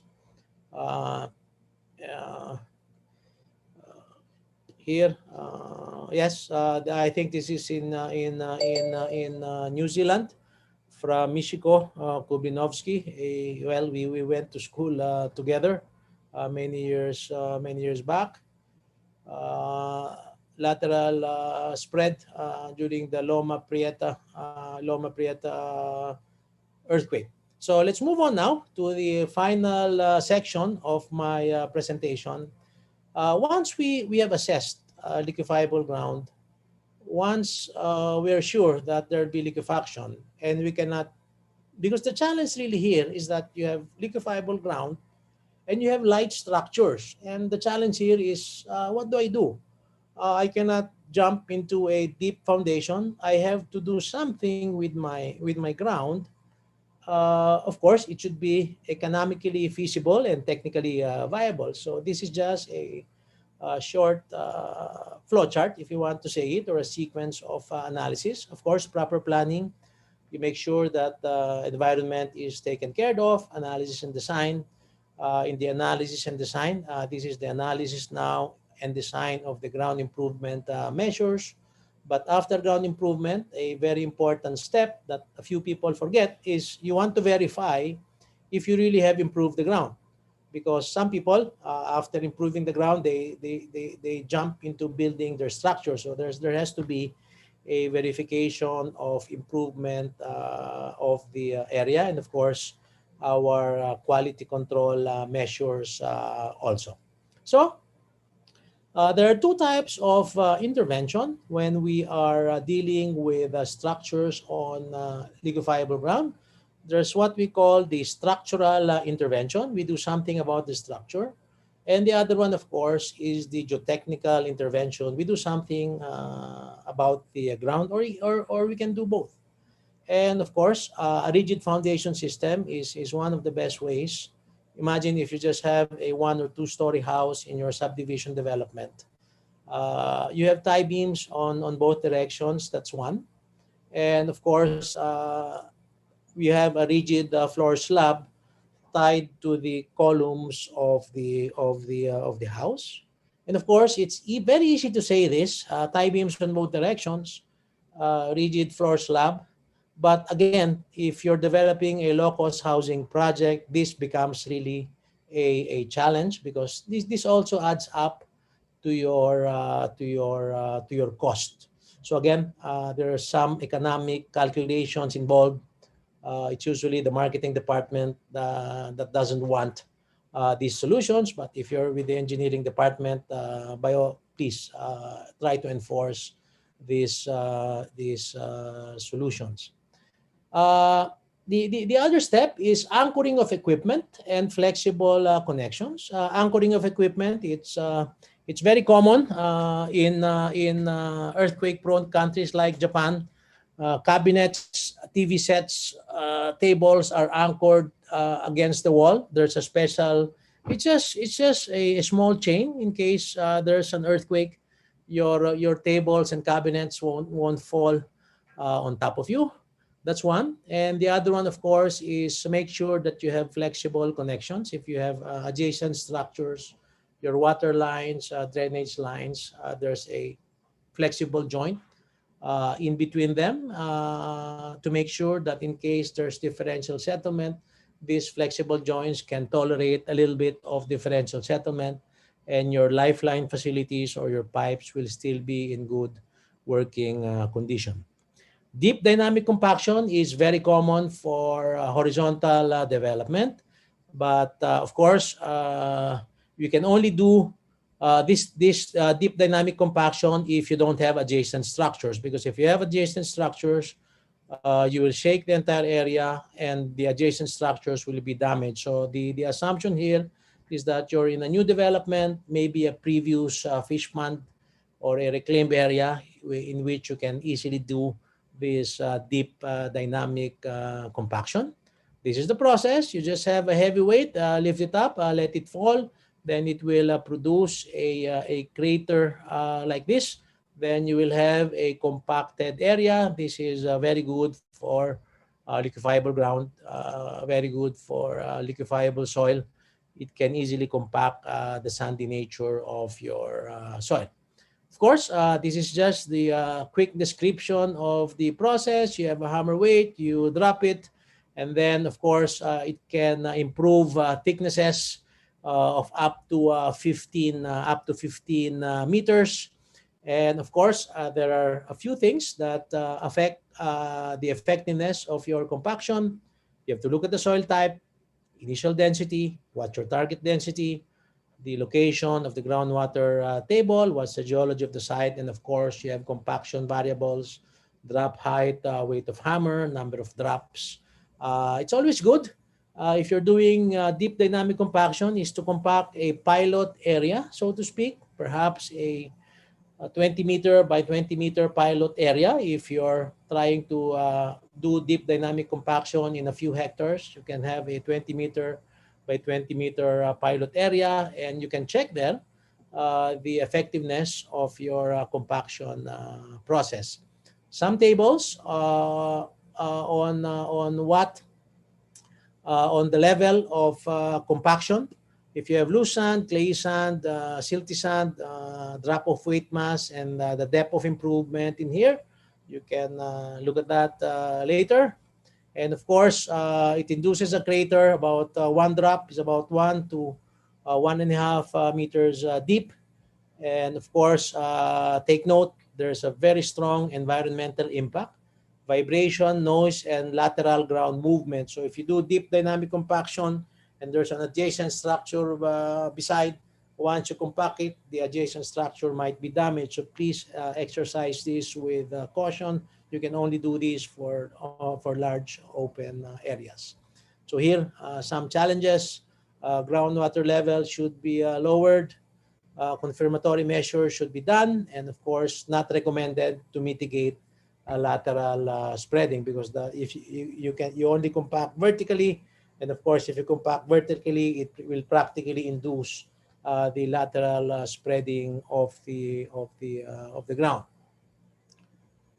And of course, we also have our quality control procedure, monitoring, visual observations, checking height and drop locations, and field evaluation 1 to 2 weeks after tamping.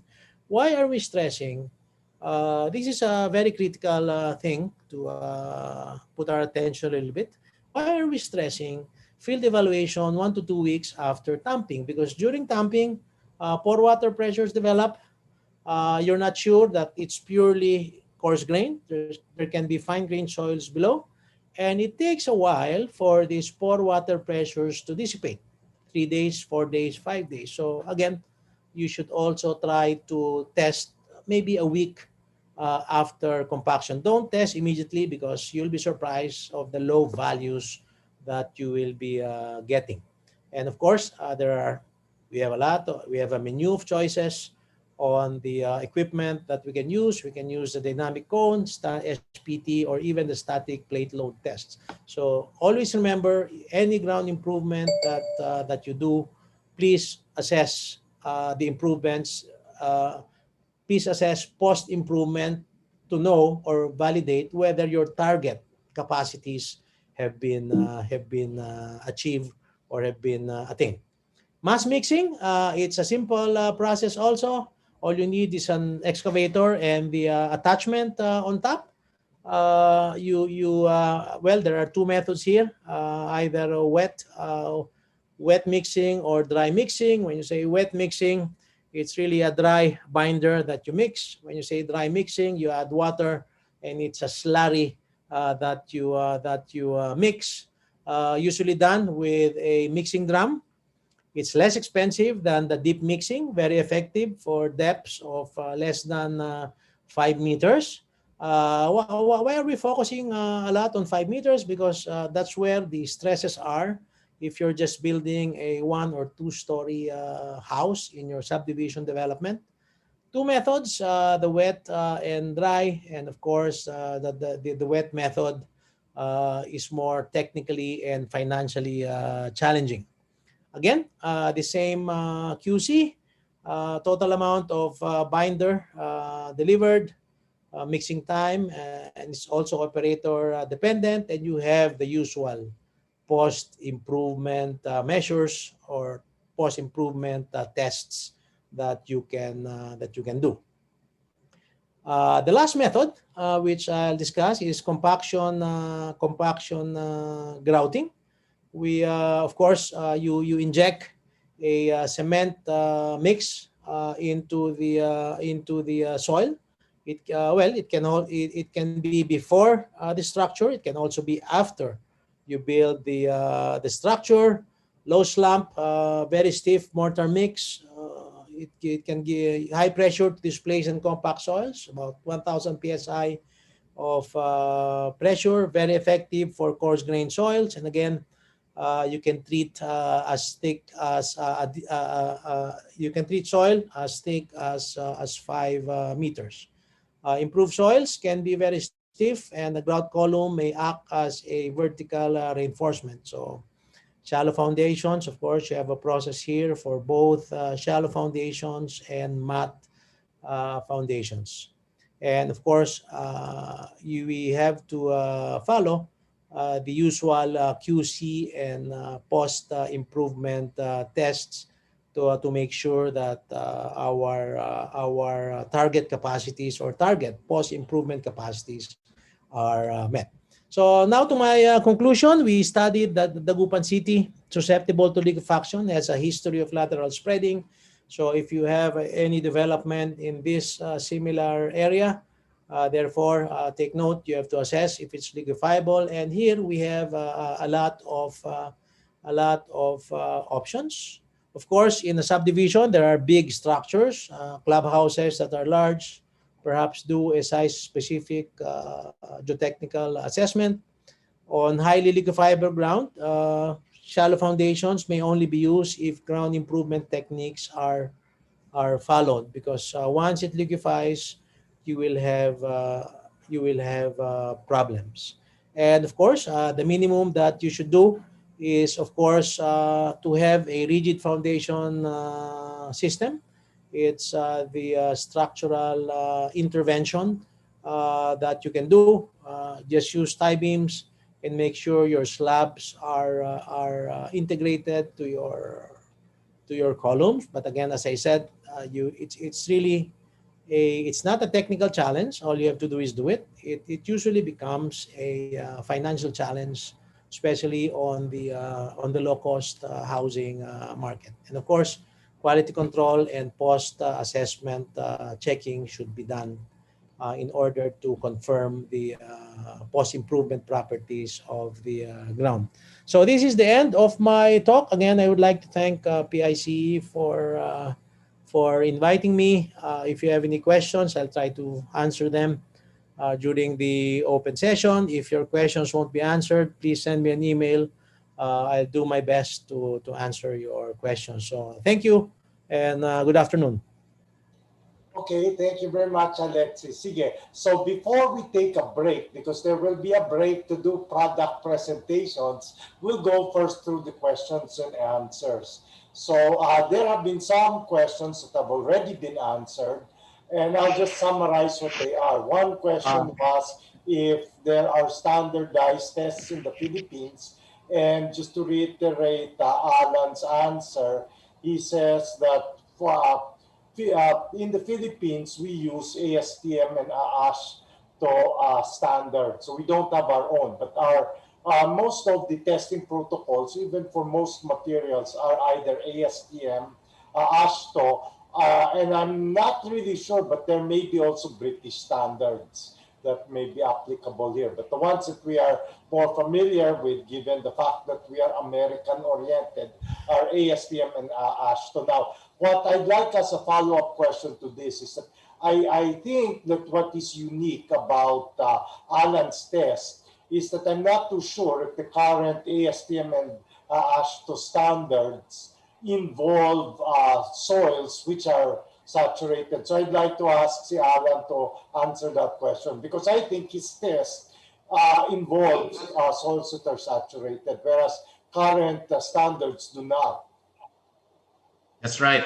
Thank you, Doc, for highlighting that. In fact, when I was presenting this to the panel, and one of the panel members is Dr. Bergado himself, who is a renowned geosynthetics expert. So when he saw the pull-out test that I made, so as far as he is concerned, he told me that this equipment that I did for a submerged testing for a pull-out test is, as far as he knows, is the first time. It's the first kind of pull-out test. And I was even surprised that there is no submerged capabilities of pull-out equipment that I know of. And one of the pull-out test equipment I knew is from Asian Institute of Technology and also University of Manitoba from Dr. Marolo Alfaro. And then when I consulted them, they told me also that there is, as far as ASTM is concerned, there is no submerged capability of all the pull-out machine that they did. So I was honored to say that this is really the first equipment that we did a submerged pull-out testing of geogrid soil interaction. Okay, and then there was a question on what are the limits of MSE walls. So I think Alan's answer was it really depends on the overburden load as well as the bearing capacity of the foundation. Obviously, if the foundation cannot withstand the weight of the wall together with the surcharge, you will have a deep-seated failure. So that's basically it. But I would imagine, what are the maybe a follow-up to this, a corollary, what are the normal heights of MSE, or what's normally the highest height of MSE walls that you have seen applications that you're aware of?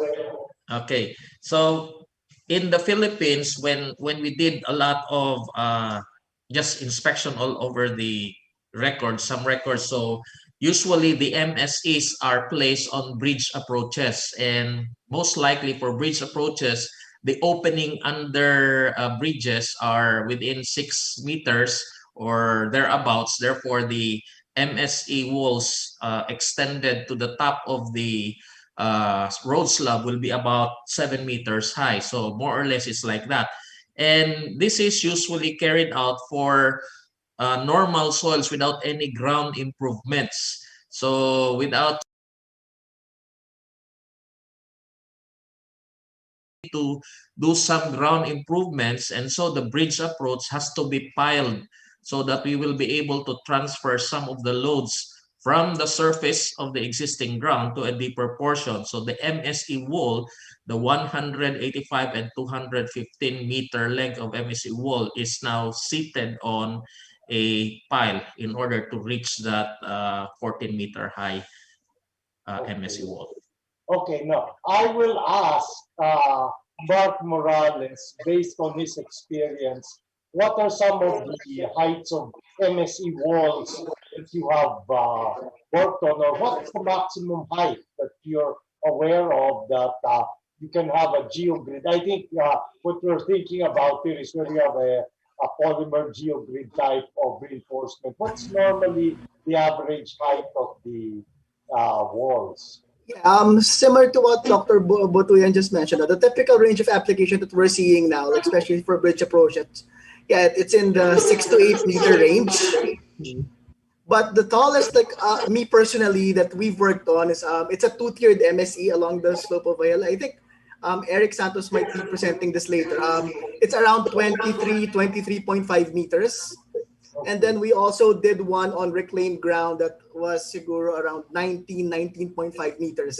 But that was on unimproved ground. Actually, both of those structures are on improved ground kasi nga the loads are relatively high, so we had to do some improvement of the foundation. So so the max we've done so far is 23 plus. But I think in other countries, in India and in China, they're going really big there, like 50 meters, 60 meters.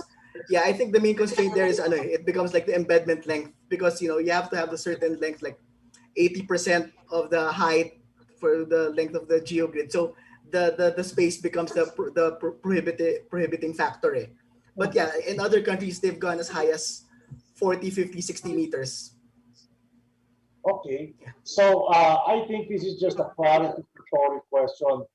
There's a question asking, aside from the CSAP-I, obviously you have factors of safety there. It's not like you just have a factor of safety of one. You also put in some factors of safety in the design for the rupture and the pull-out. Yeah. Okay. Correct. Yeah. So, okay, and there was a question, does MSE GeoGrid, is it only constructed in a vertical position? And what I think what he means over here is that when you lay out the GeoGrid, it's in a horizontal position as you build the backfill or the reinforced backfill in layers. You normally lay the GeoGrid horizontally. Are you aware of any case where it's inclined? Like, I guess he's thinking if you can have ground anchors that are inclined downwards, can there be geogrid inclined downwards? Or you're unaware of that? Yeah, basically the purpose of a geogrid is really to take advantage of the overburden pressure. So if the overburden pressure is not uniform from end to end, then basically it's not going to be a uniform distribution of pressure. And the problem there is going to be a incline or a horizontal component of the load that is added to the pull out. So it's not going to be very efficient. So it is very important that the laying of the geogrid should be flat, straight, and tight. Okay, so I'll go to Alexis. There was a question regarding here. There was a question regarding sinkholes and liquefaction. Now, maybe what we need to clarify, or I'll ask Alexis to clarify the difference between a sinkhole and a sand boil. So maybe I can ask Alexis to talk about that because then I think the question is a sinkhole a result of liquefaction? First a sand boil. If pore water pressure develops, the sand with the pore water tries to escape, and it can only escape upwards because of the lateral confinement. So when it goes out the ground, it will form a small volcano-like structure. So that is your sand boil. But after a while, if the pressure is so high, you'll have a hole, and some people call that a sinkhole. So a sinkhole is after the sand boil. If the pressure is so high, you have a big hole. So people call that a sinkhole. So But it is the relation.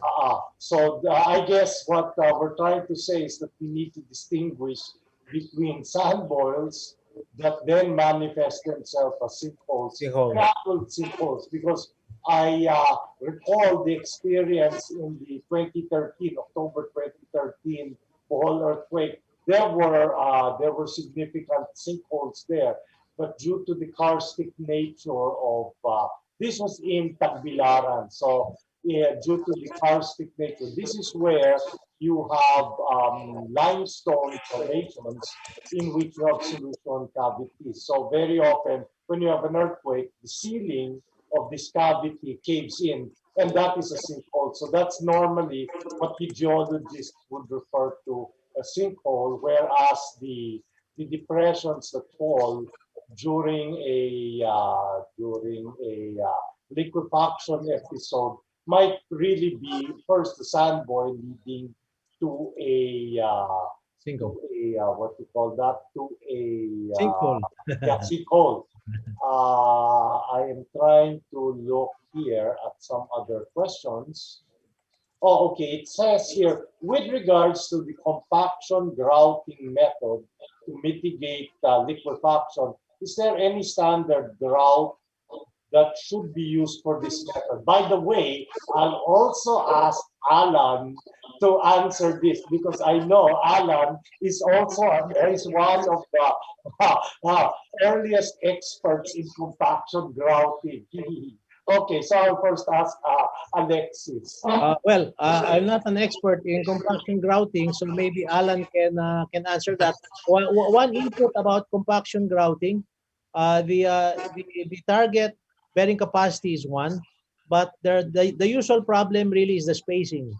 Because sometimes if you grout, of course in the textbook, the compaction grout is perfectly okay, but in reality, once you excavate, uh, the, the diameter really changes, and it's in these gaps in which you have problems. So my recommendation when you're doing compaction grouting is always again have a pilot area, because a lot of factors in here, even the age of the pump has a lot of factor, because a brand new pump can put in a lot of pressure, an old pump cannot. So again, it's always best to excavate, because some people, they just look at the number of bags and the volume, etc., and so on. But once you excavate, it goes in all directions. So perhaps Dr. Alan can help me complete the answer.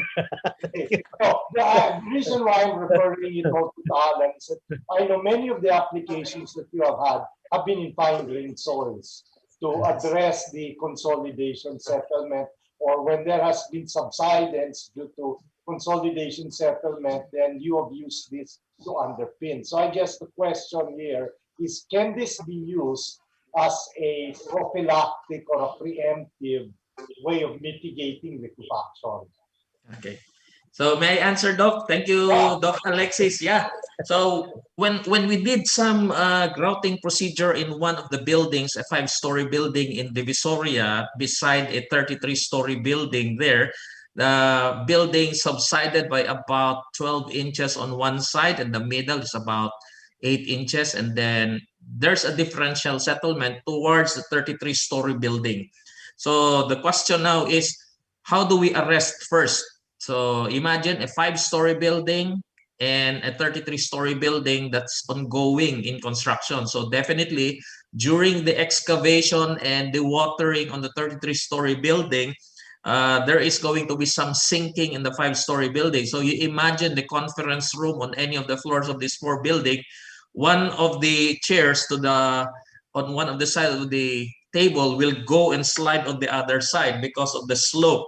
So that's not the problem. And I think Dr. Mark was also part of this work that we have that time.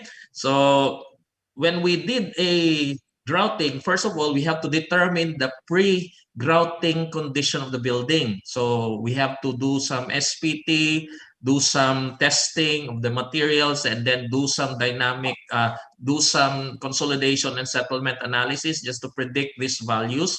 And then later on, when we design the grouting procedure, the starting point is always to grout the perimeter of every footing, such that when the corners of the shallow footing will be grouted, so we will now grout what is in the middle of the footing. So if the spacing of the footing is like, for example, 5 meters, 5 meters, so at every footing, there is always a grouting point. Then from between these 5 meters, basically the footing size is about 2 to 3 meters. There is a space in between those footings. So we work around these things.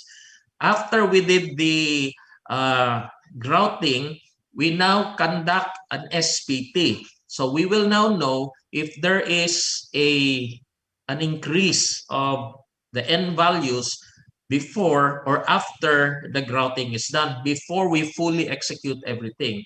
And when we were now doing the grouting procedure, we don't need a high strength concrete, because basically the consolidation is to push laterally the soil on the sides. And when it increases the lateral values or the lateral coefficient of this, then basically the consequential effect is you increase the bearing capacity. And we were even surprised that we were not only able to arrest the settlement, but we were able to lift, believe me, we were able to lift the structure.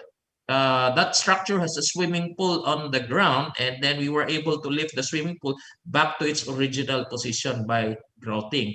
Yet at the same time, we also did a the pore pressure measurement when we are grouting, because the tendency is, if you grout it so fast, the tendency is you increase the pore pressure. So you will be misled that you are lifting the structure, where in fact it's really the water pore pressure is lifting the structure, and then when the grout has terminated, it will go back again. So it really has to be very, very slow with a soft concrete. So basically the strength of the concrete that was pumped is only about 1,000 to 1,500 psi, because you really don't need that much strength of the concrete. All you need to do is you consolidate the soil surrounding the area.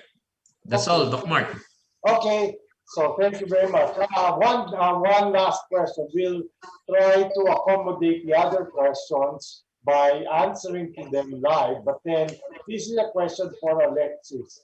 If the water table is high and the overburdened soil is clay, let's say there's a mantle of 3 to 5, and the underlying soil is, I would say this is, they said sand or silt, slash, I'll modify, it's loose sand or silt. Is it susceptible to liquefaction? So maybe, Alexis, the question here is the presence of the mantle on top going to mitigate the liquefaction? Because I know you've done a lot of research, particularly in Dagupan, regarding Yes.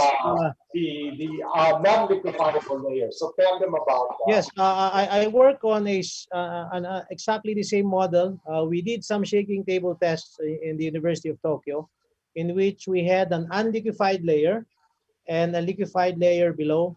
And yes, it will add to the stiffness of the upper layer, and it can support low structures, 1, 2, 3 stories. It will really help if you have an unliquefied layer on top. In fact, in Japan right now, that's what they're doing for existing houses, in which they discovered that directly underneath the house it is liquefiable. So what do they do? They just lower the water table. If you lower the water table, it becomes dry. So technically, it becomes unliquefied. So there's this area there which Professor Tohata shared with us when he came here. It's a small subdivision. They found out it's liquefiable. So they have a continuous pump that lowers the water table so that they have a layer of non-liquefiable deposit. And I remember the figure. I think the payment per household for the maintenance of the pump was only $50 per year. So a household had to contribute $50, 50 US dollars per year for the maintenance of the pump. So to answer your question briefly, yes, it's very helpful that you have an unliquefiable layer. So it can be a dry layer or it can be a clay layer. So both ways. Okay, so we will pause there. I know you have other questions. We'll answer those questions, but now I'll ask Eric to proceed with the break. So take it away, Eric. Thank you, Doc. Doc Mark, and again, thank you to our speakers, Sir Alexis and Sir Alan. Thank you very much. Ang daming questions dun sa mga topics nyo. So, nanganganak, sir, yung questions eh. So, I hope you can still stay and answer the questions in the chat box. But before I proceed with the next part, which is actually the awarding of the certificates and some product presentation, I'd like to remind the participants that the link for the question yung quiz natin kumbaga, will be posted now for the two topics kanina. It will be posted now on the chat box. So please answer those questions kasi may time limit lang din yung pag-answer nun. So if you don't answer it, if you're not able to submit it, you're considered na wala kayo dun sa sessions na yun So just try to answer it. Wala namang diyan. Wala namang points except for the attendance. So make sure you answer those two questions on both topics. And then, okay, so it's now posted on the chat box, so answer it now. But for the meantime, PICE would like to show our gratitude to our two speakers for the first part of the seminar. So I would like to give this certificate of appreciation. So I'd like to call Dr. Alan E. Butuyan. I'd like to give the certificate of appreciation to Dr. Alan E. Butuyan in grateful appreciation of his participation as speaker on the topic, the laboratory pullout test of geogrid reinforcement, and for his invaluable contribution to the success of the webinar on geotechnical engineering held on May 21, 2020 through the Zoom meeting and Experto platform. Signed, Engineer Frederick Sison, National Treasurer, Chair of the Interspecialty Group Committee. Signed, Dr. Erdsandra Nesuero, the National President, and attested by Engineer Peter Paul D., our National Treasurer. So, thank you, Sir Alan Butoyan. Thank you very much. Thank you very much. Thank you very much. Next, I would also like to present this certificate of appreciation to Dr. Alexis P. Acacio, in grateful appreciation for his participation as speaker on the topic mitigating liquefaction hazard in residential subdivisions and for his invaluable contribution to the success of the webinar on geotechnical engineering held May 21, 2020 through the Zoom and Experto platform. Given the 21st day in Quezon City, signed again by yours truly, Engineer Frederick Sison, National Treasurer and Chairman of the ISG Committee, Dr. Erdsandra Nesuero, National President, and attested by Engineer Peter Paul D., our National Secretary. So thank you Sir Alexis. Thank you very much. Thank you very much. Thank you, PICE. Thank you, everyone. Thank you. Thank you po. All right, so let's move on. Short break lang po tayo. So yung mga mag-CR, mag-bathroom break, mag-coffee break, now's the time. While we present our sponsors, again, we have our sponsors today, PGA Tech Group of Companies, Peter Ground Improvement, PGA Earth Structure Solutions, PGA GeoPierre Philippines, Philippine Geoanalytics, AMH Philippines, Quali Test Solutions and Technologies, and Experto, our partner now for this webinar, the platform. Ayan, Experto, yun, Experto. So we'll take a short break. We have some product presentations for you while you have your break. So right after the product presentations, we'll continue again with our webinar. So sige, break muna. Thank you.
Incorporated is an academy-linked engineering consultancy company. The synergy of advanced academic training and professional industry experience has enabled us to undertake projects of various scales across a wide range of civil engineering disciplines.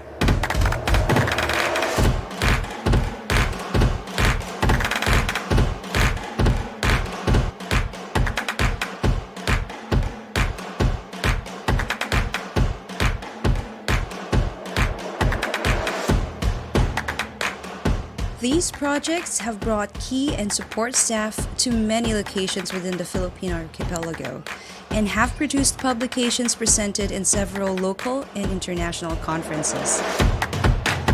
The desire for continuous improvement has enabled the company to attain the ISO 9001-2008 certification in 2014 and recertification for the years after. Since 2017, AMH has upgraded to the ISO 9001-2015 certification by including systems for risk management.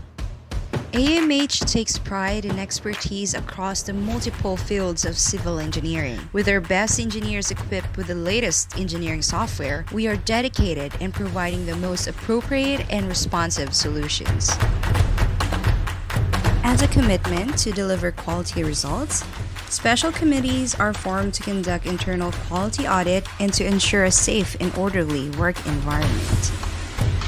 AMH takes pride in developing its people by empowering them and opening opportunities for growth. We invite the brightest fresh graduates to join us with our internship program and provide educational assistance to our engineers who wish to pursue graduate studies.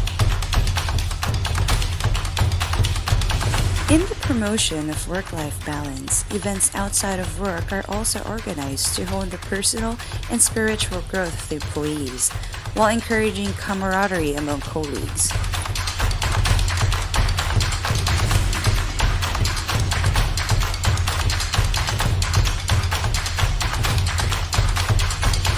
Responsive engineering solutions.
In civil engineering, majoring in geotechnical engineering. The title of his lecture will be Design Considerations for High Reinforced Soil Structures in a Mountainous and Seismically Active Region in Luzon, Philippines. So I'd like to give the floor to Eric Santos.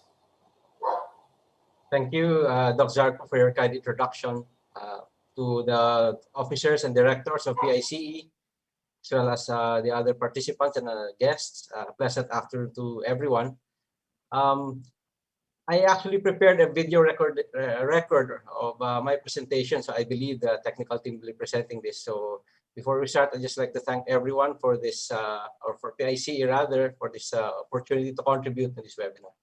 So yeah, I think we can now play the recorded presentation.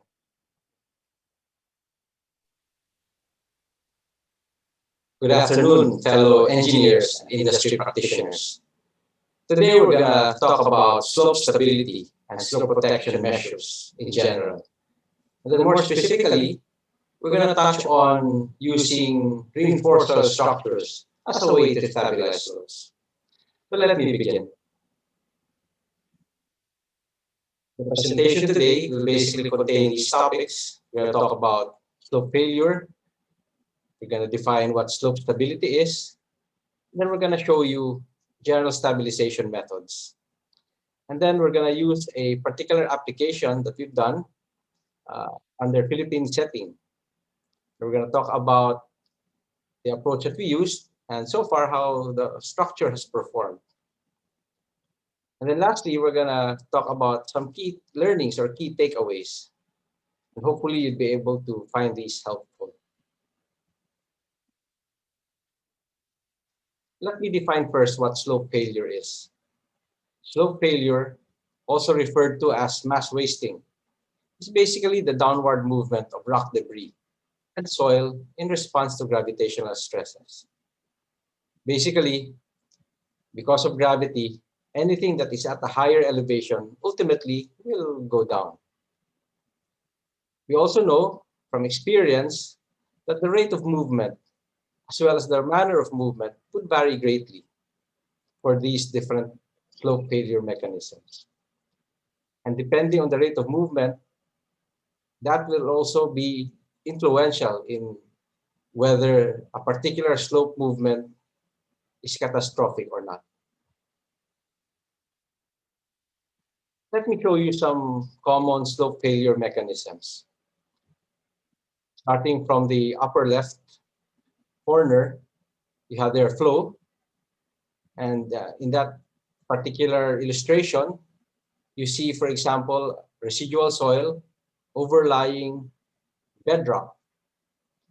What happens here is that these residual soil will become unconsolidated and they will move down. But their movement will be similar to that of viscous flow.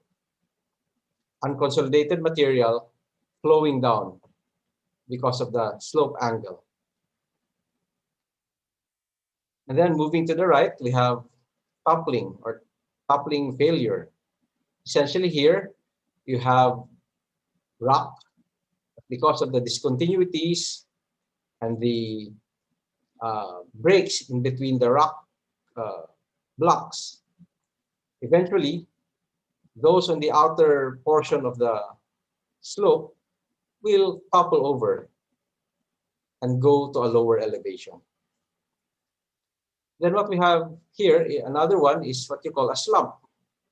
Here, as shown by the white arrow, is like a rotational failure. Basically, the soil material rotates and slides down. The upper portion of that mass will be tension cracks, and I will show photos of that later on. Then the bottom portion near the toe, there will be slumping of material. Then moving down to the lower left illustration, you have sliding. Essentially, you have a block of either soil or rock that will just slide down along a particular failure plane as one discrete object. The next is creep. Creep actually is like a form of flow failure as well, except that unlike the first example that I showed, creep basically moves so slowly. It's not instantaneous or abrupt. That's why the manifestations are shown in that illustration are tilted poles and misaligned tensions. And the next would be fall. Okay? In this type of failure, usually there's an undercutting of the lower deposits. In this case, let's say because of wave action, the bottom portion of the cliff has been undercut and a block of rock is left overhanging. Then eventually, because of its weight, it's going to fall down. Now we're trying to separate here the different failure mechanisms. But in real life, there are actually slope failures that are pretty complex and involve a combination of any of these six. Now, what are the causes of slope failures? course, here in the Philippines, number one is rainfall. Basically, we know from our soil mechanics that increasing the pore pressure also really weakens the soil in our slopes, and that causes slope failures. Second, of course, is earthquakes. When there's sufficient ground shaking, there's an acceleration of the soil mass that can also cause slope failures. Geological features. Sometimes because of the geology or type of material, these will also tend for slopes to fail. Then we have erosion. Primarily, let's say due to water, or in certain cases, because of water flowing over the slope, destabilizing the entire slope. And then lastly, and perhaps more common, will be what we call anthropogenic activities. Essentially, these are activities that are due to man. So this may include external loading, like if you have a slope, then you put a load on top, like a building or any structure, that's going to increase the load on the slope. Second will be excavated slopes. Whenever we put up high-rise buildings in a highly urbanized area, we would excavate because we want to install several basements and the foundation as well of the building. Or you can have backfilling of slopes when you're building roads, for example, and that creates slopes on the edges of the embankment. Or for mine sites, when you build a waste dump, you also backfill to store the waste material, and that creates also slopes on the edges of the waste dump. Then we have here another example, rapid drawdown. This will be for our embankment dams containing, for example, water acting as a reservoir. When the water level in the upstream portion is abruptly lowered, that causes also slope failures. Now, what are common indicators of slope stability? In this photo, I'm showing here, for example, how tension cracks would look like. The photo on the right is actually from a mine site. The slope there is on the left, adjacent to the vehicles. And then the tension crack is basically appearing on the edge of the road. But the slope on the left side, adjacent to the vehicles, is the one that is showing slope instability. For the photo on the left, you have a road, a paved road, and you can see also the tension cracks because of the slope on the left. These are basically manifestations of slope instability, tension cracks. Another indicator will be what you call a hummocky toe. And this usually happens at the slope or at the toe of the slope. The one on top is what you call a scarp, and then there can be rotations of the soil mass as it moves downslope. Another manifestation of slope instability is what you call power lines or tilted poles that are broken. For this particular case, you basically have soil material that is creeping, and through time, it has misaligned or tilted the poles and has broken power lines. If you notice, the gradient of the slope is not that steep. It's relatively mild. Yet, there is ground movement. Another indication will be misaligned or broken fences. Because generally, these secondary structures follow a certain alignment. If the ground underneath would move, like in this case, there's a slope to the right, it would affect the alignment of this fence. And from there, you can already see that there's some slope instability further downslope. Another one would be a dip in the guardrail or broken drainage lines, whether those may be canals running parallel to the road or to the embankment. In this particular case, the wing wall of the cross pipe has been damaged already and eroded, and that has been washed away already. And what's left here in the photo is basically the guardrail that have settled because of the loss of material supporting it. You can see there the RCPC, or the reinforced concrete pipe culvert, with the water flowing out, going to the right.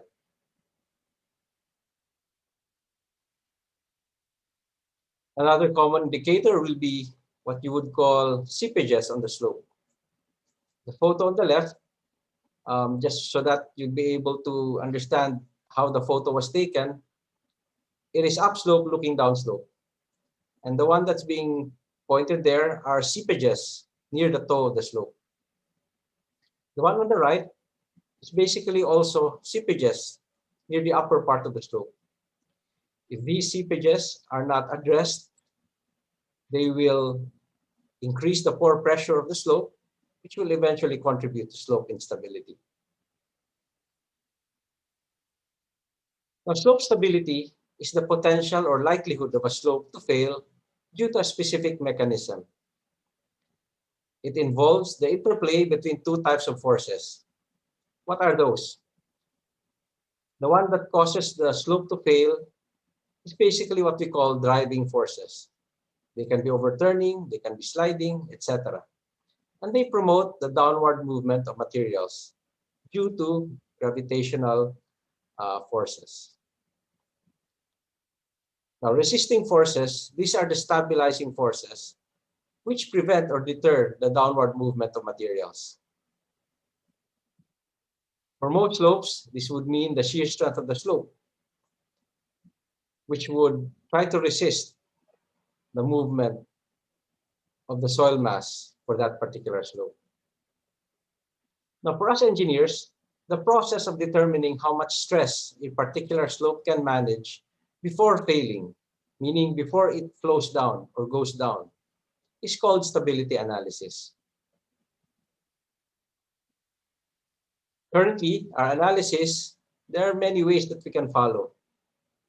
We can use stability charts. These are very simple charts that are easy to follow. And we can use this for very quick and dirty computations, just for us to have some assessment. If you have more data from your soil investigation program, there are already a lot available in the industry, computer programs based on limit equilibrium methods. Or if you need to determine, aside from the forces within the soil mass, but also the deformations, you can use finite element or boundary element methods. Just a note on rock slopes, they behave a bit differently from soil slopes. And generally, rock slopes are dependent on, number one, the compressive strength of rock fractures. Sorry, the compressive strength of rock. And then you also have to take into account fractures or beddings and discontinuities. Thirdly, you need to look into groundwater flow and seepages. All of these influence the stability of rock slopes. It would be good if in your team, aside from the geotechnical engineer, you also have a geologist who can provide input for these areas. Now, slope remediation measures, a general classification can be like this. Basically, you divide it from non-structural and structural measures. What are non-structural measures? You can look at benching and slope modification. You can look at bioengineering methods. You can look at provision of adequate surface and subsurface drainage systems. Or if you want to address surface erosion, you can provide erosion control measures. The other side will be structural. These consist of retaining walls or reinforced soil systems, ground anchors, soil nails, or rockfall netting. Now, for non-structural remediation measures, one simple way to address the instability of a slope is through benching. Essentially, the way we do this is we reconfigure the slope. If it's too steep, we try to flatten it, as shown in this particular image and photo. Of course, when you reconfigure a slope, that would mean, unfortunately, removing current and existing vegetation. So that would make your slope exposed also to erosion, future erosion. And when you reconfigure a slope, it's important that you provide a way for the water to drain out. So you need to have a drainage system to carry water and direct the flow so that they don't sporadically spread out over the slope and flow over the slope.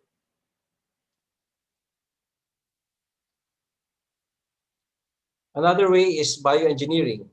Bioengineering basically uses vegetation to stabilize slopes, but usually these are effective for shallow-seated failures only, not deep-seated ones. In this photo that I am showing, as part of the restoration of a mine site, trees are planted on the edge of a waste dump. But as you can see here, the slope still failed because of, in this particular case, oversaturation. Excuse me. However, you can still see the remnants of the slopes that remain stable, which haven't been affected by oversaturation. And they continue to address erosion or surface erosion due to the flow of water. In this particular case, there was a spring that migrated locations and essentially saturated the slope until it failed.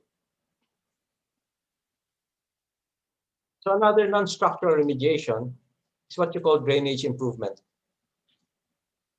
By just directing the flow of water, both surface and subsurface, it can already drastically improve the stability of a slope. So it's important that a geotechnical engineer also has some knowledge in terms of how to use these structures or how to use drainage and improve the way a particular slope would be able to divert excess runoff. Then we have what you call sodding, or just basically putting vegetation on the soil that is stable. And by doing that, you address erosion on the surface.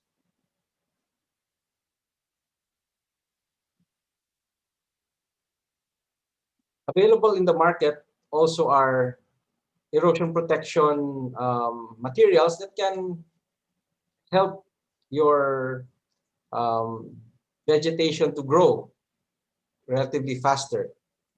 It's an aid to ensure that the vegetation that you put on the slope would not be easily washed away when the rainy season comes. So there are many in the market, but one of which is coconuts. There are also erosion mats, synthetic erosion mats that are available, and you can use those to basically help your vegetation take root faster than usual. And the surface of the slope has been covered by vegetation, it improves its stability. Now, there are also structural measures that we can adopt if you want to stabilize a slope. These are retaining walls, reinforced soil systems, ground anchors, soil nails, and rockfall netting. Retaining walls, which are very common, can consist of reinforced concrete walls like the one shown here, or they can just be simple rubble masonry walls made of rock pieces. They can be made of gabions, gravity retaining walls that you just pile on top of each other, and in order to resist the lateral earth pressure behind the retaining wall. You can also have what you call reinforced soil systems. The one that's shown here is already the facing, which is made of gabions. But behind that, you have soil reinforcement.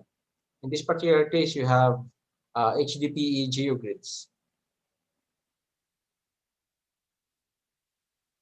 Or you can have ground anchors. In this particular image, the ground anchors were installed into the ground This is because of an excavation for a 2 or 3 level basement.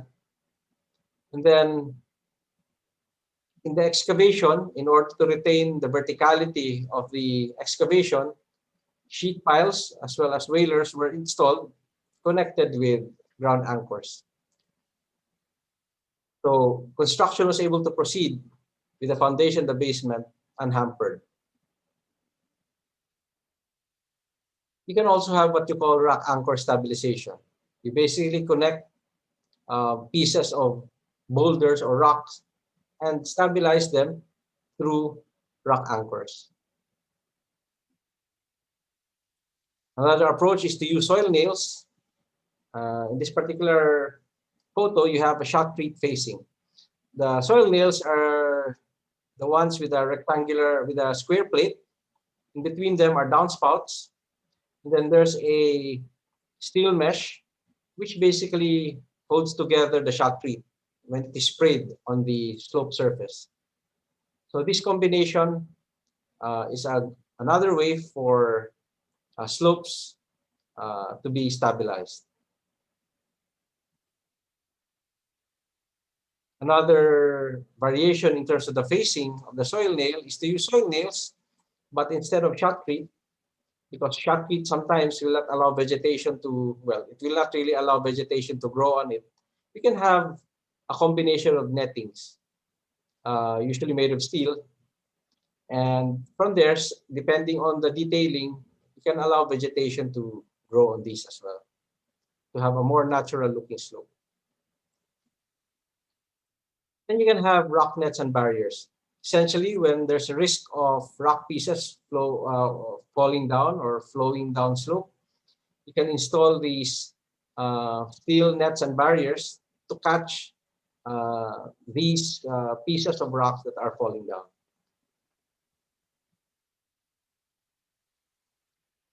Now let me discuss with you a specific application, especially for our conditions here in the Philippines. We all know here that in the Philippines, we are well known for the numerous geohazards that we have, one of which is seismicity.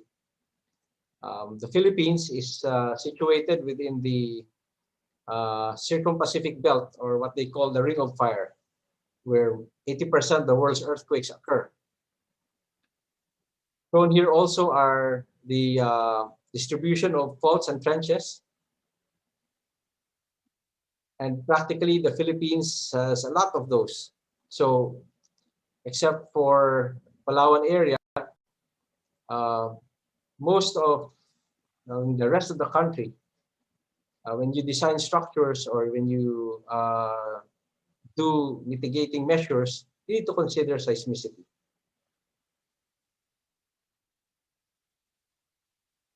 Also in our country, we experience large precipitation, a huge amount of rainfall. Based on the records of PAGASA, the average rainfall in the month of September from 1981 to 2010 ranges from 300 to 500 millimeters on most areas in the zone. We all know here the setting of typhoons and floods. We even have the Habagat phenomenon in recent years. So our structures, when we design them, especially for slope stabilization, should be able to address the volume of rain that our mitigating measures are subjected to. On the average, 20 tropical cyclones pass through the Philippines, 5 of which can be classified as destructive.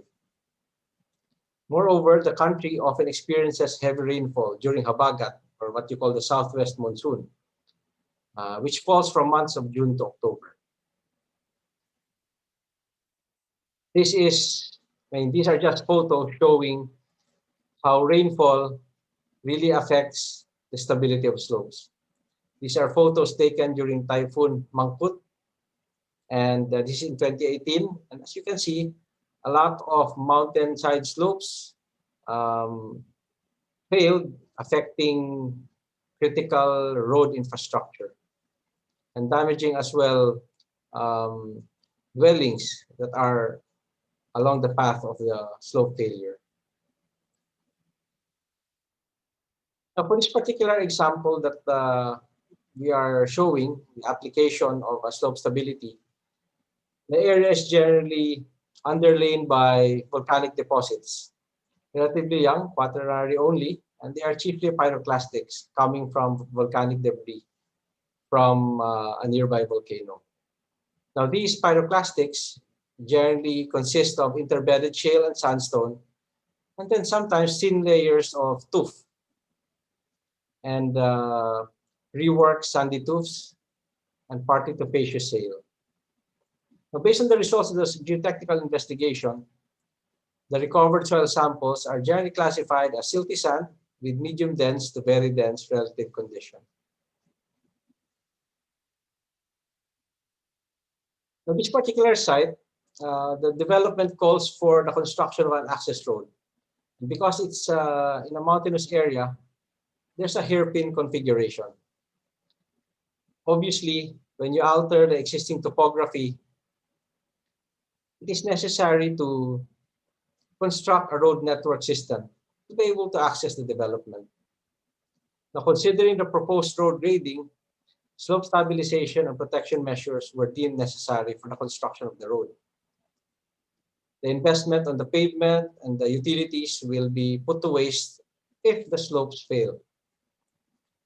Now, for this particular case, we considered a reinforced soil structure as a slope stabilization and protection measure. Later on, I'll show you the configuration of the hairpin as well as the slope sections for us to be able to appreciate more this particular application. We know that reinforced soil structures are good alternatives when working with high fills, where ground settlement and drainage are a concern. The reason for the high fills is that since a road has to be constructed, we need to follow the vertical alignment because there are limits to the gradient that the roads can accommodate. Because of that, backfilling of side slopes need to be done. Now, what is a reinforced soil structure? Essentially, it is soil that is reinforced by another material. It can be made of steel, it can be made of a geotextile, it can be made of HDPE material, so many kinds. But essentially what it does is it reinforces the soil and allows it to perform better compared to just ordinary backfill without reinforcement. In this particular illustration, we used gabions as the facing, but these gabions are tied together, so they're not acting separately. We also use this particular system because it's flexible and it can take in or tolerate some deformation compared to, for example, rigid concrete retaining structures. Now, considering the topography of the site, we also anticipate surface and subsurface flow to be present, especially after heavy precipitation. And the gabion facing would provide good drainage characteristics. It will also be able to support vegetation. So eventually, when vegetation overruns the surface of the gabions, it's gonna look natural compared to, for example, a concrete wall. Now, what are the design considerations that we used or took into account? Shown here, for example, on the left is the hairpin configuration of the road, which is typical for mountainous areas. If the slope is steep, the only way for your road to go down is to follow a hairpin configuration. Now, there are two sections shown here, section A and section B, and these are the sections. So basically, for this particular slope, there are two roadways that need to be supported. And all these roadways are on fill. We couldn't cut any more into the slope because the gradients of the roads will be affected. It's going to become too steep for vehicles to use. An important design consideration is what, as I mentioned before, precipitation, because we don't want the strength of the stability of our slope basically is influenced by the saturation of the soil in the slope. So when we did the analysis, this was taken into account. In this particular case, we use the pore water pressure ratio, the RU, to take into account the presence of water in the slope model. Another very important consideration is seismicity. The site is obviously in the Philippines, that's why it's in a seismically active region. And there were two identified major fault lines that were near the site. Basically, the West Valley Fault system and then the Lubang Fault. We took into account the seismicity of the area by using the Fukushima and Tanaka attenuation model. And PGA values of 0.3 and 0.28 were computed for West Valley Fault and the Lubang Fault respectively. We then cross-check this with the PGA values, also verified from the PGA acceleration map of the Philippines, published by PHIVOX. So for this particular project site, we anticipate that the PGA will be between 0.3 and 0.4 G. Now, slope stability analysis. Let me share with you the approach that we did. So we built a slope model using geotechnical software. And from there, we modeled the configuration of the road as well as the hairpin. And then at certain sections, we would analyze and see if they are safe and stable. So as shown here, we put there the parameters for the soil as well as the configuration of the road. Let me explain later why we need to put ground improvement, but offhand, because the presence of dense silty sand is a bit deep, we have to introduce ground improvement so that the weight of the fill will be carried and distributed and transferred down to the competent dense silty sand layer. Now, for slope stability analysis, for global stability, we consider these 6 cases, and written here are the different parameters for the pore water pressure as well as the earthquake acceleration values. Shown here also are the minimum factors of safety.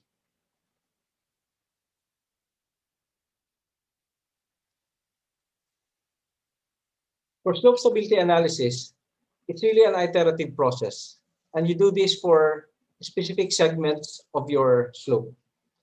And then these are just the results. So as you can see, by altering the configuration of the reinforced soil structures and by altering the ground improvement levels as well as the spacing, ultimately after doing several iterations, we were able to reach a configuration which basically produces the needed safe factors of safety or factors of safety that meet our requirements.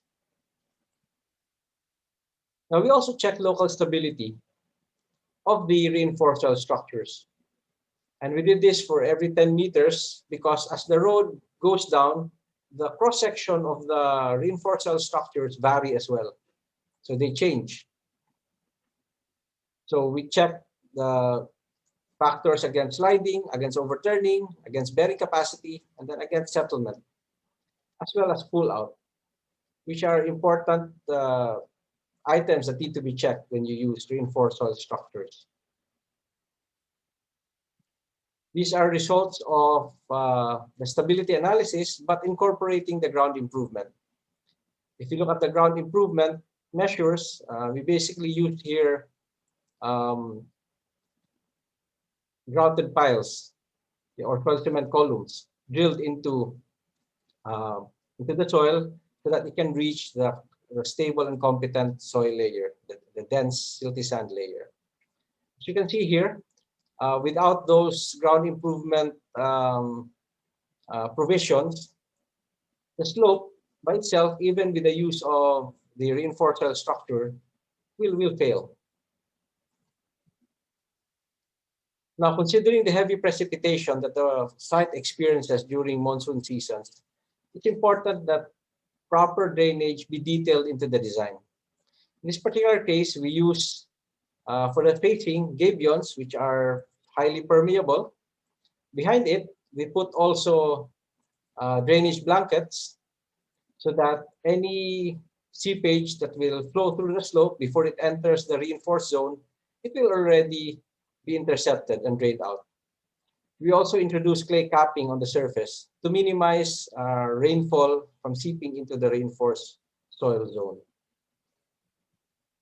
Now, based on those design considerations, we went back to the site several years later and we just look at the performance against rainfall. So, for example, this one, we know that our country basically experiences a lot of typhoons in a year. In 2016, there was this Typhoon Lawin, and as you can see, it basically covers predominantly most of the country already. We also check against seismic performance. We look at, for a particular year in 2017, there were several earthquakes that happened with magnitude 5.5 from a minimum of 5 to as high as 6.2, all near the area where the reinforced soil structures were installed to stabilize the mountain slope. The locations of these seismic generators is within a 20-kilometer to 40-kilometer distance from the project site. Fortunately, the RSS structures as well as the road that were supported by the slope stabilization measure didn't sustain any cracks or deformation. This is a photo taken in latter part of 2017 and 2018. And as you can see, the structure is still very much intact and performing as expected. Okay, let me now wind down my presentation. Just look at some key takeaways. Number one, slope instabilities can often be complex, and it involves techniques outside the field of geotechnical engineering. As mentioned earlier, you have to be familiar with structural, you have to be familiar with drainage, you have to be familiar with other fields, even civil works when you're doing road design. Sometimes the best solution will not come from slope protection design. Perhaps by realigning the roads or just changing the gradients of the road, you can already save much from the cost of providing slope protection. In other words, you can optimize the goal to stabilize the slope by approaching it from different fields, aside from geotechnical engineering. Now, RSS structures, if they are properly designed, are deemed to be an effective and suitable component of slope stabilization measures, especially in seismically active regions. Also, proper drainage management systems, both surface and subsurface, meaning surface runoff from storms as well as seepages within the soil, are key to stabilizing slopes against the impact of heavy precipitation. Ground improvement measures may be further be needed to address global instabilities. In this particular case, we had to use soil cement columns to stabilize further the underlying ground. It is also important that developments in mountainous regions, especially those involving significant earthworks, that a geotechnical engineer needs to be part of the design team early on during the design stage in order to address slope instabilities arising from site development, design, and activities. As I mentioned earlier, much of slope instabilities come from anthropogenic activities, or they're man-made. So it's important that early on, a geotechnical engineer is already part of the team. Then lastly, the inputs of a geologist are also vital to having a holistic understanding of a slope and its underlying stabilities, especially for rock slopes. So thank you. Thank you for your time.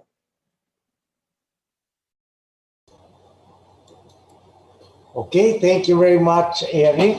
Okay, so we will go to our final speaker, who is Engineer Brian B. Tan. So Brian is currently the principal of Brian B. Tan Engineering Consulting Services, and he's also the executive vice president of ANTA Construction Corporation. He has a master's in civil engineering and majoring in geotechnical engineering from the Massachusetts Institute of Technology. So I would like to invite Brian to give this lecture. Oh, sorry, I ran into a little, I just need to reopen my Zoom. If you could give me a minute.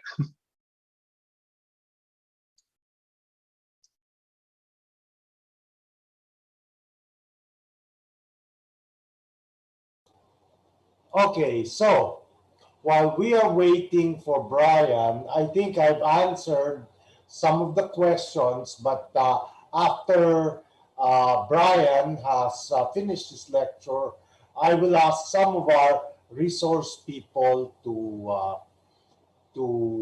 answer some of the questions also. Okay.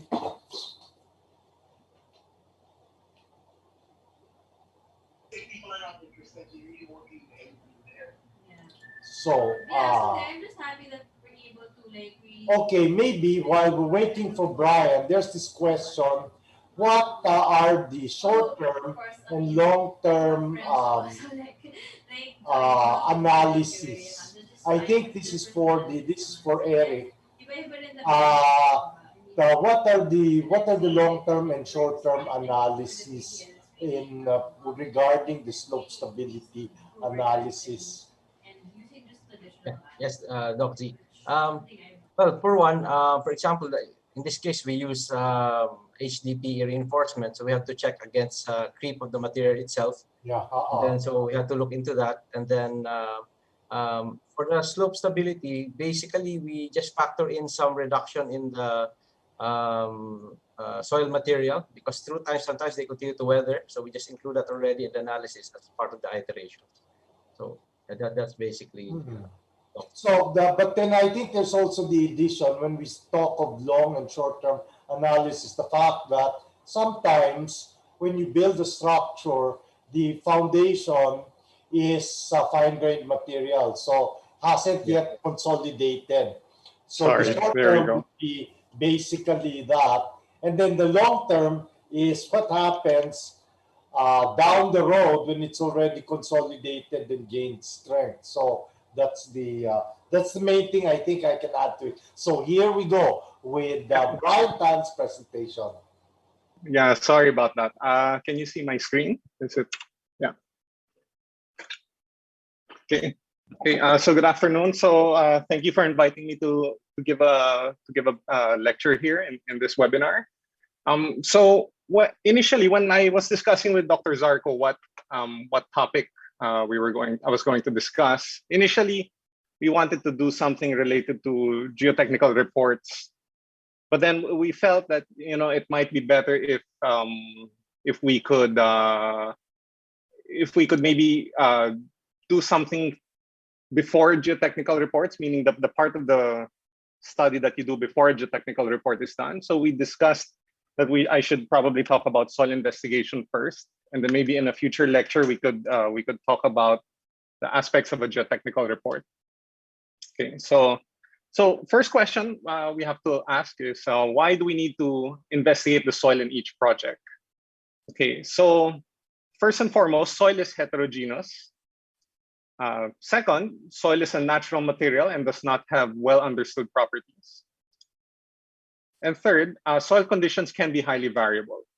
So very often we're asked by the client, can we use the soil investigation from an adjacent site, from a nearby site, or since we already have all these maps from PBOS, can we just use that to investigate the site? And the answer there is it's not advisable to use data from outside your property, simply because your conditions can vary so much from point to point. So there's always an advantage to doing a study, an individual study for each site. Okay, so the discussion outline will be, so I'll first talk briefly about soil and rock characteristics. Then I'll talk about field sampling, and then laboratory testing, in situ testing, and then what a typical soil investigation in the Philippines would look like. Okay.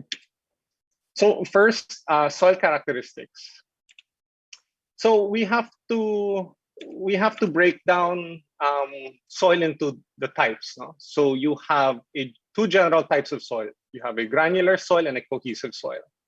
What's important to understand is these two materials have different types of properties. So they would behave differently. So the first type of soil is granular, or what we also refer to as non-plastic. So that's generally your gravel and your sand. And it's for particles that have that stay above the number 200 sieve. Okay. So granular and non-plastic soils, they generally do not have interparticle forces, and they have large voids. Now, one key characteristic of granular soil is that it has a high permeability. And also important is the fact that the strength is derived from friction developed between the particles. And it has nil to low long-term compressibility.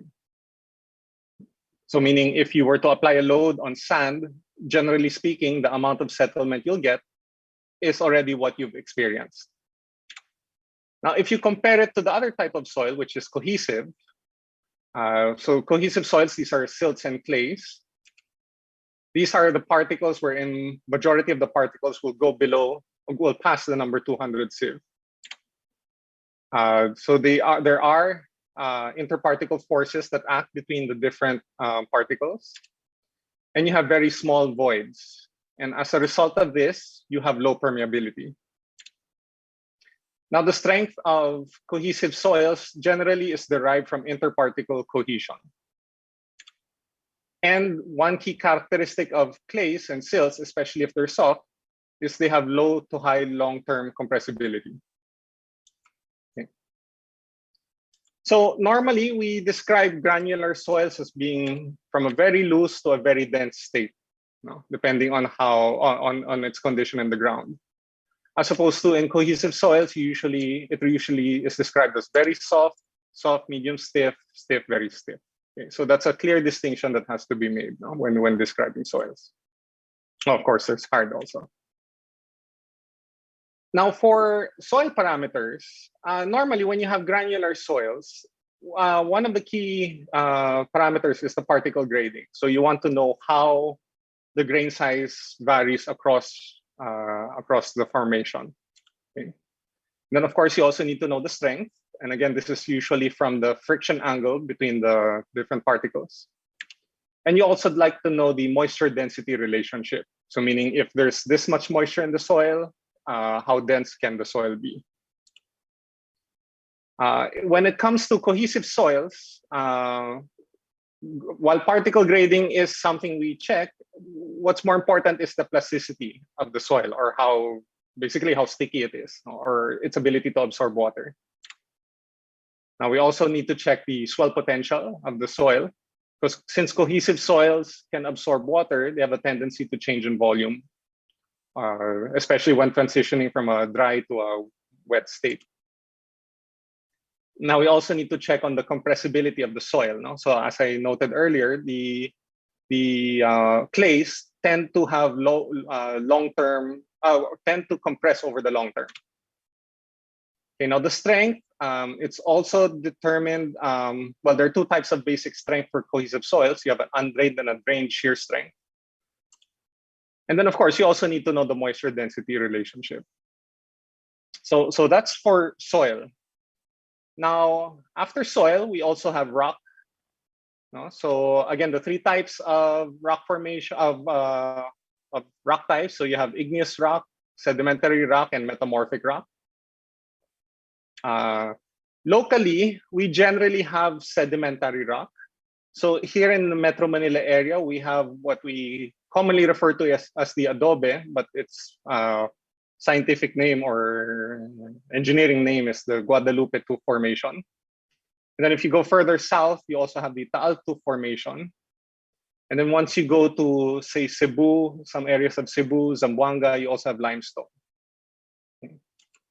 So now when it comes to rock, the strength usually depends on the amount of cementation that the rock has, as well as the amount of weathering that the rock has undergone over the years. So again, the parameters that we need to check are the strength and the compressibility. So basically the modulus of elasticity of the rock. Okay. So that's the first. So I'm going to move on to field sampling. So in a soil investigation, the most important part is to be able to get a sample, right? So there are different types of sampling methods. So the first one is called disturbed soil sampling. Then you have undisturbed soil sampling. Then when you get to the rock, you do rock coring. And then you can also do test pits. So test pit, I'll describe it later. So disturbed sampling, this is I would say the simplest the simplest form of sampling that we have. So it involves the use of a thick-walled sampler, also known as more commonly referred to as a split spoon sampler. And then this is hammered into the ground in order to get a sample. And then you split the sample open in order to get your, you split the sampler open to get the sample. Okay. Now, the key point here is that since it's called a thick-walled sampler, you can imagine that the process of driving the sampler into the ground will put the soil in a disturbed state. So in other words, you're destroying the fabric of the soil. Okay. So that's why it's important that tests done on samples from a disturbed sampler are tests that are soil fabric independent. So this is what a split spoon sampler looks like. So you can see the you see the soil sample here. So basically you split open the sampler. So the next type of sampling is called undisturbed sampling. Okay, so thin-walled samplers, there are different types. You have the Shelby tube, which is basically just a thin sampler that you push into the ground. And then there's a piston tube sampler. This is a bit more complex because there's a piston system that helps hold the soil in place as you extract it. And then once you get it out in the lab, you have a sample that's generally, if it's done properly, you're able to maintain the fabric of the soil. And therefore, it's in a relatively undisturbed state. Now, since the sampler is just pushed into the ground, it can only be used for soft clays and silts. For loose sands, it's difficult because if the sand is in a loose state, when you push it into the ground and when you extract your sampler, the sand will just fall out because there's no cohesion in the sand.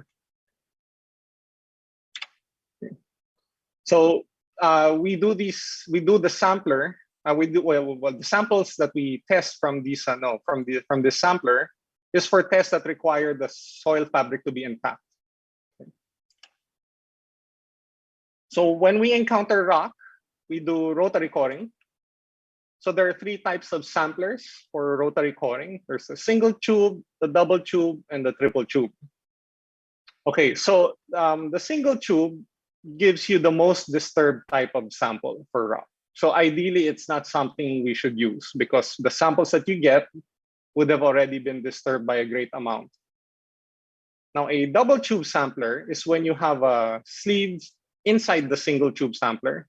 So when you rotate the sampler, the second tube ideally does not rotate. So your sample is less disturbed. Okay, but in reality, it still produces a somewhat disturbed sample. So it's not ideal, but it's acceptable. Now the third sampler is the triple tube sampler. So this one has a sleeve inside the sampler. So this would produce the least amount of disturbance and is therefore what we normally recommend. Now for the coring bits at the end, at the tip, we usually use a tungsten carbide or a diamond bit. Now, when you extract your cores, the first thing that we measure is called the recovery. So the recovery gives you the total length of the recovered sample and is expressed as a percentage of the total core run.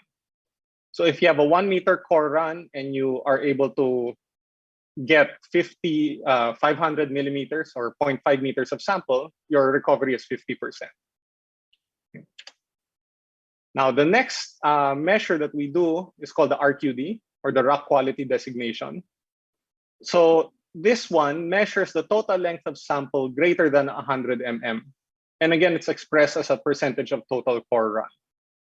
So for example, you have your 100, let's say your 1 meter sampler, and then you're able to extract half a meter.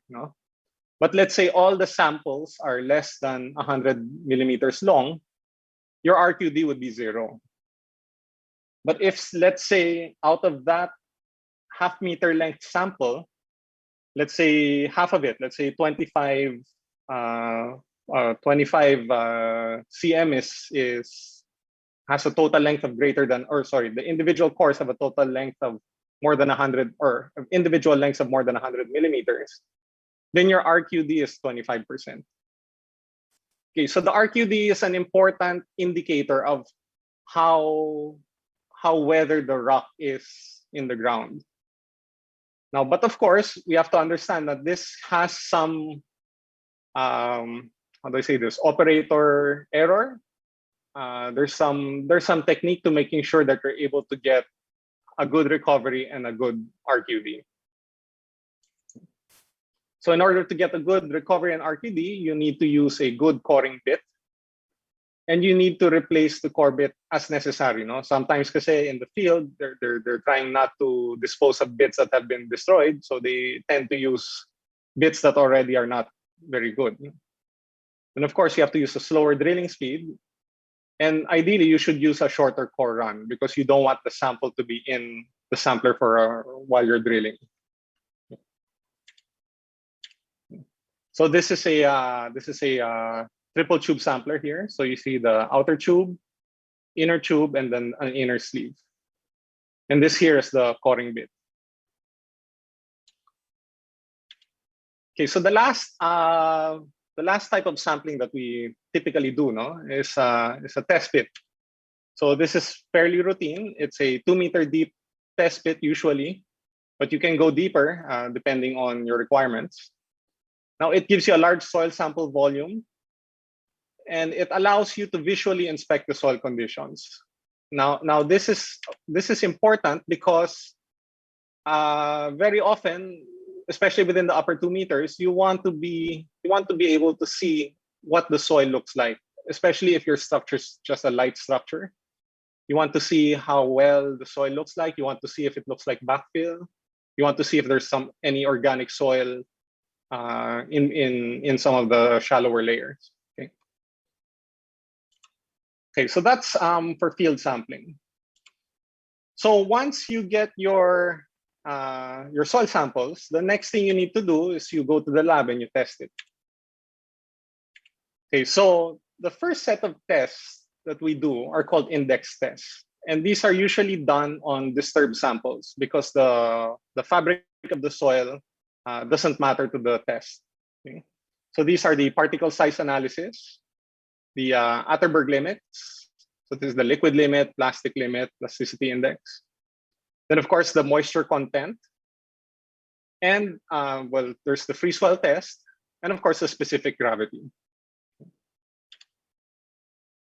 So the second type of tests that we do are the strength tests.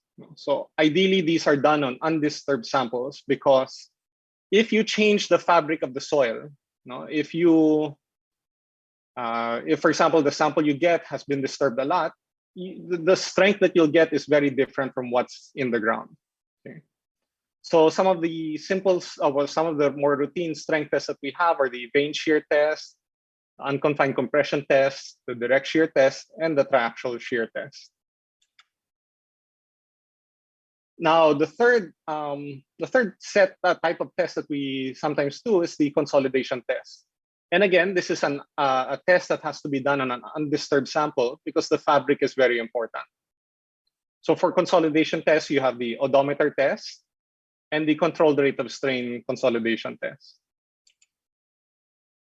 Now, the fourth type of test that we normally do are moisture density relationships, moisture density tests. And these are usually done from samples from a test pit.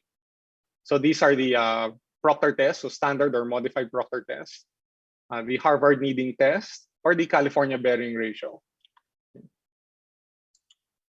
So index tests. So I'll go through the index test first. So the goal of an index test is to have a quick and easy test that gives you an indication of basic soil properties. So these are generally inexpensive, and any lab can do it, and you can sometimes even do it in the field if necessary. So it forms the basis of the soil classification system, the USCS. And these are what you normally get. So the particle size distribution, the liquid limit, plastic limit, moisture content, soil potential, and the specific gravity. So the particle size analysis, you use it using this equipment here. So it's a series of sieves. So you put the soil at the top, it's oven dried, then you just shake it, and the soil that's trapped on each sieve helps you draw the grain size analysis curve. Okay. Now, if you have soils that go below the number 200 sieve, you can do the hydrometer analysis to help you distinguish if the soil is a silt or a clay. Now, the next type of index test is the Atterberg limit. Atterberg limits test. So it's for cohesive soils. So Atterberg limits is actually a series of 3 tests, but we normally just do 2. So we usually do the liquid limit, which gives you the upper end of the plasticity range, and the plastic limit, which gives you the lower end of the plasticity range. Now, sometimes you also do the shrinkage limit, but this is not very common. And one value that is always reported is the plasticity index, which is just the difference between the liquid and the plastic limit. So another index test, the moisture content, basically you just want to know what is the moisture of the soil in the ground. Okay. Now, what's important is the sample has to be properly preserved in the field, because if not, if the sample is not sealed, then by the time the sample gets to the lab, a lot of the moisture might have evaporated. Now, it may not be useful for clean sands and gravel because the process of extracting the soil from the ground already releases some of the moisture.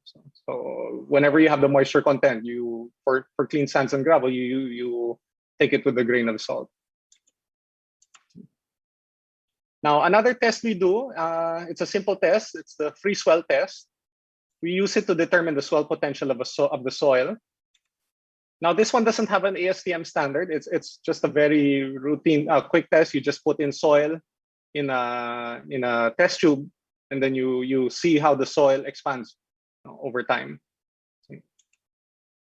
Now, the specific gravity, it's used to determine the specific gravity of the soil particles, and you just use a pycnometer. It's a fairly routine test. So moving on to the more complicated tests, the strength test. So the goal is to provide an estimate of the soil and rock strength. So as I said earlier, sampling disturbance is very important to strength tests because the process of removing the sample from the ground already changes the state of stress in the soil. So if you were to test it as is, or if it's a highly disturbed sample, you're not able to recreate the in situ state of stress. Okay. So again, you can do the very simple test to a very complex test, depending on the needs of the project. Now, the strength test parameters that you normally get, these are the undrained shear strength, the drained shear strength, the unconfined compressive strength, and then you get the failure strain and the modulus of elasticity. Now, a simple strength test is called the laboratory vein shear. So this is done for soft clays. So you just insert this vein here into the sample, and then you turn the vein. And then from there, you get an idea of the shear strength of the soil. Now, it's a very, very quick test. So the strength may not be accurate, but at least it gives you an estimate of the soil strength. Now, the next test is the unconfined compression test. So it's usually done for clays and rock. Now for clays, one thing you have to understand is the clay is not in its in situ state, because you do not apply any confining pressure. So it can give you conservative or unconservative results depending on where you are in the stress path. For rocks, it will give you a reasonable indication of the strength. Now it may, again, it's difficult to, especially for rocks, it's difficult to put the soil in the rock sample in the in situ state. So at least we just use this. At least it gives you a good indication of what's down there. Now the next, again, we're moving in order of complexity. So the next type of strength test is the direct shear test. So this is for soft to medium stiff clays. Now the strength, the way this works is you shear the strength, or you shear the sample, you fail it along a defined plane, and it's usually the horizontal plane. So the strength from this test usually is on the higher side of the value. So you sometimes have to use the results with caution. But it's a relatively inexpensive test, and it's fairly quick to do. Now so this is what the direct shear test looks like. So you fail it here along this plane.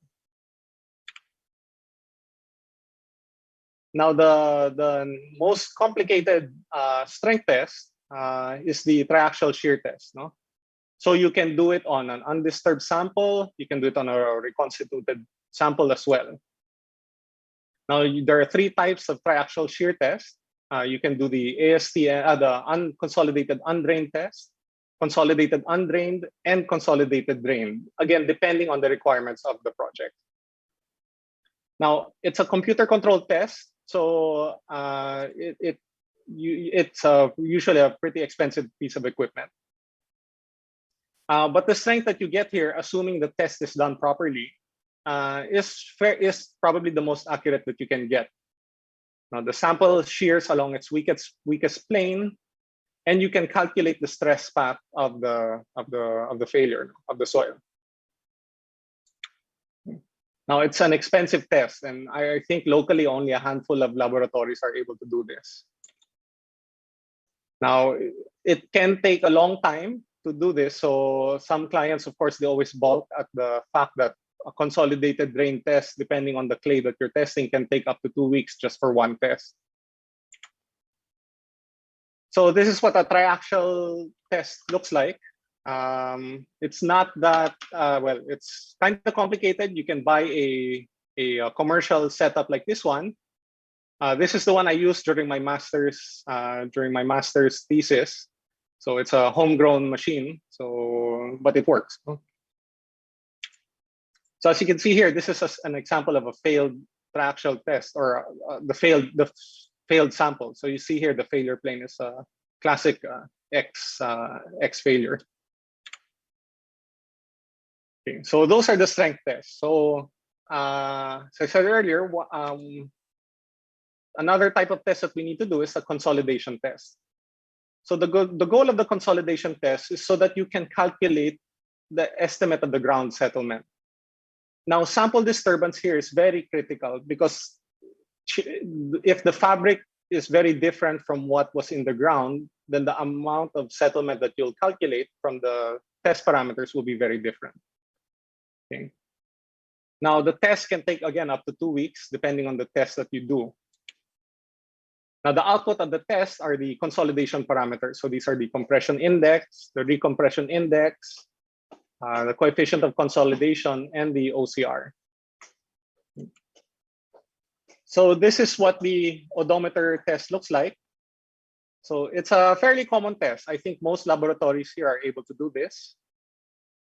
Now it's a manual test, so meaning you have to put the loads on the sample every 24 hours. And it can take up to 14 days to do a test. Now, an advancement of this is called the constant rate of strain test. Now, it's a computer-controlled test wherein you apply a constant rate of strain, hence the name. It takes only about 3 to 5 days, compared to the odometer, which takes up to 2 weeks. Okay. Now, Unfortunately, I don't think this is available locally. I do have a machine in my office, but that hasn't been used for a few years. Okay. So the last type of test is the moisture density test. No? So this is the one that's used for providing the relationship between moisture and compaction density. So we always hear this in the field, no? So what is the maximum dry density? What is the optimum moisture content? So these tests are what give you those numbers. So the first one is the Proctor test. So it was developed for granular soils and is therefore used for vibratory compactors. So you have the standard one, which is supposedly developed for lighter compactors. And then you have the modified one, which was designed, was developed because of the newer, heavier compactors. Now this one is called the Harvard test. As I said earlier, the standard and modified Proctor tests were developed for granular soils. So strictly speaking, it shouldn't be used for cohesive soils. For cohesive soils, you should use the Harvard test because of the way cohesive soils are supposed to be compacted, which is using a sheep's foot or a kneading roller.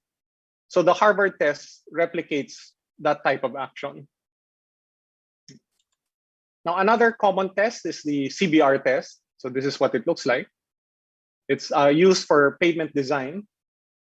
And it gives you the value of the CBR. So in the field, it's easy to make adjustments to pavement designs once you have the CBR values.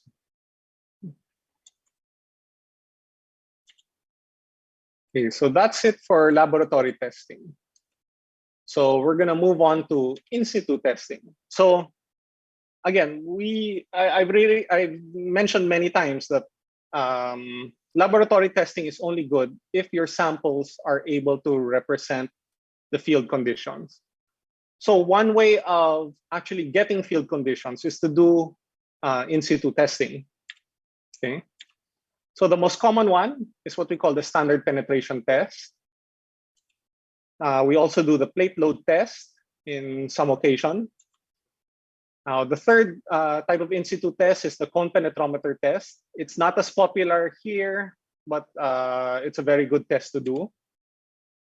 Then we also have the pressure meter test and the field vane test. Okay. So again, the standard penetration test, that's what the most common test that we do locally, no, in the field.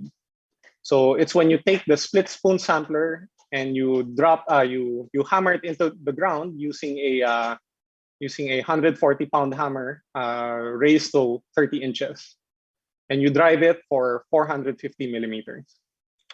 Okay. So there are multiple hammer types. So you have the automatic trip hammer, you have the free fall hammer. Ideally, you want to use the most efficient hammer you can, which is probably the automatic trip hammer.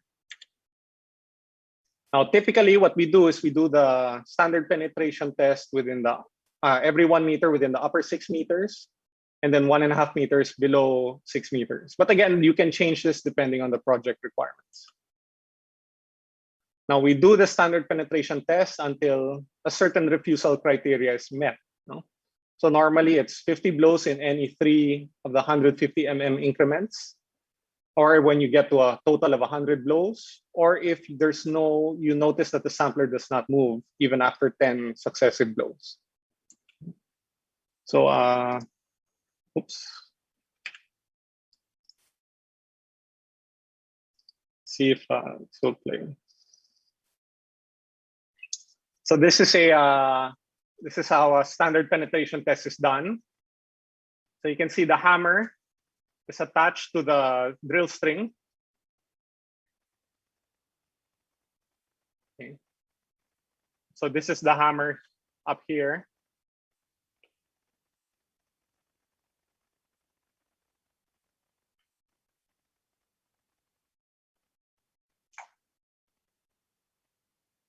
Okay. So here they're just measuring the height of the rod above the soil.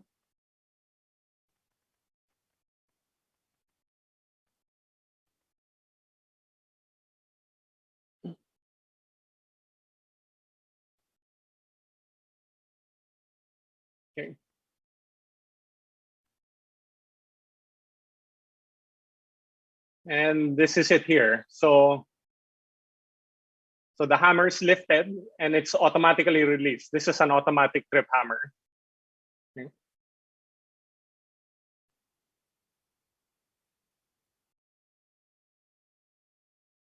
Okay. Now this is another type. This is just using a non-automatic trip hammer. Okay. So the guy just pulls on the pulley, which lifts the hammer, and then the hammer just drops. Okay. So the most important parameter we get from the SPT is called the SPT end value. So it's the number of blows that it takes to drive the last 300 millimeters. Now the end value, when we do some analysis, we always have to correct it to a reference energy level, which is usually 60% efficiency. Okay? So ideally, this has to be calibrated in every project because each hammer is different. And then, of course, once we've done the energy correction, we do an overburden stress correction so that all the end values are referenced against 1 atmosphere of pressure. And we combine those to get what's called the N160 value. And there are many published correlations for engineering parameters. So you can take those end values to get an estimate of the friction angle, of the cohesion, of the undrained shear strength, etc. Now, the main limitation of the end value is one, of course, if you have a lazy field operator, like in the previous video, if the operator does not pull the hammer up to the required depth, then it won't give you the correct end value. Now, you can also hit a piece of rock or a boulder or a piece of gravel that will artificially inflate your end value. And of course, if your clay deposit is sticky, the tendency would be the clay would stick to the sampler and it will also, again, artificially inflate your end value. And of course, if you, during the washboarding procedure to advance the borehole, it disturbs the soil, your end value will be different. It might be lower than what it really should be. Okay. Now I'm stressing this because in the Philippines, we rely heavily on the SPT end value for a lot of our analysis. So which is why we always stress that the field procedures have to be done well. So another field test we can do, the plate load test. So it measures the load settlement behavior of the ground. So the way we do it is we just put a plate on the ground and a hydraulic jack with a counterweight to apply a load. Now the limitation of this is the plate is small. So your load zone is only twice its width, so it's not very deep. So if you have a weaker soil material below, and your load does not reach that layer, you're not able to capture the deformation from that lower load. Okay. And of course, you also don't know the long-term settlement behavior. Okay. Now, the output of the test is an estimate of the bearing capacity and the modulus of subgrade reaction. So it's a useful test provided you understand the limitations. So this is what it looks like. So you have a counterweight with a jack and a plate. So you just increase the pressure in the jack, which pushes against the counterweight to push the soil down. So this is the output. So it's a pressure versus deflection curve, and from there you can get the modulus of subgrade reaction.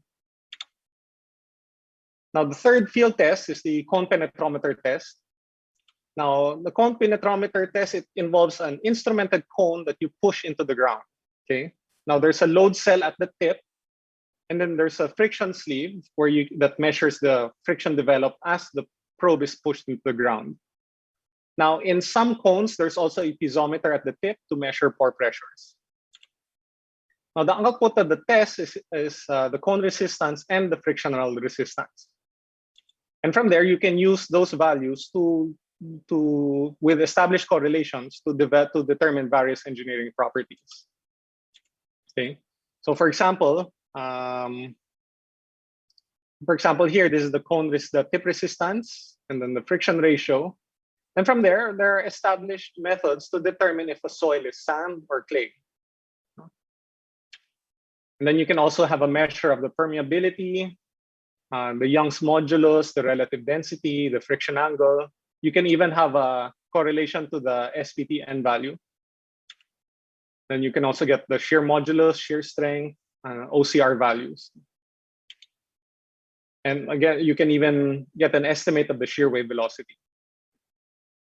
Now, it's a very useful test. Unfortunately, it's not used very much locally. It's something I wish that developers would consider more when doing soil investigations. But it is gaining popularity recently. No? And one advantage of it is that you are able to get a continuous profile of the soil. Unlike in the SPT, you're getting it at intervals. No? Now, of course, the drawback to the cone penetrometer is you don't get any samples. No? You don't have any samples to test in the lab. And there's no way to correlate or to check if what the cone penetrometer is giving you. So normally this is done in tandem with the standard penetration test. Now, the fourth test is the pressure meter test. So the pressure meter test involves placing a probe in the ground and then inflating that probe. And that will give you a measure of pressure versus volume change. And from there, you can get an estimate of the pressure meter modulus and the pressure meter limit pressure, which you can use to correlate it to the modulus of elasticity. Okay, so this is what typical output looks like. So with this, you're able to get a good measure of the deformation characteristics of the ground, of the soil. No? And at least you'll be able to get a better estimate of how your building will behave, no? If it's on a mat foundation or shallow footings. Now, the last field test that we normally try to do is the field vane test. So basically, you insert a probe into a borehole and you twist it to get the shear strength. It's similar to the laboratory vane, but on a much larger, on a much bigger scale. Okay. So lastly, I just wanted to describe what the typical soil investigation is in the Philippines. No? So typically what we do the wash boring to advance the borehole. So in wash boring, you have a probe with high pressure jets that eject water into the ground, no? So to break up the soil. The cuttings are then floated to the ground surface and disposed of. Okay. And then so you do that up to the level where you want to start the SPT. Okay. So once you reach the required level, you start doing the SPT. And then if, for example, the ground is soft, you switch to an undisturbed sampler. If the ground is not that soft, you just continue with the SPT. And then when you're done, you go back to the wash boring and then you advance the hole again. Now, but if you encounter SPT refusal, you switch over to rock coring. Here, you switch to core drilling, and then you get your rock samples. Now, there is a lot of criticism with the wash boring method because it may introduce some sampling disturbance in the ground, no? And hence your SPTN values may not be accurate. In some countries, they do auger drilling. So basically you're drilling the soil out. It's a slow method. Then once you have all your samples, you go to the lab. The standard tests that are done are the sieve analysis, Atterberg limits, moisture content, unconfined compression test on rock, then the standard Proctor test and CBR if you did test bits. Now, sometimes depending on the project, we have to request for a hydrometer, the freeze well, specific gravity, unconfined compression test on clay, the odometer, and the direct shear. You'll notice I didn't put the triaxial shear test here because it's very hard to convince people to do the triaxial shear test. So your typical boring log would look like this. So you would have here your project name and the location of the site. Here you would have the water level depth, and then the type of hammer that they used, so you know more or less.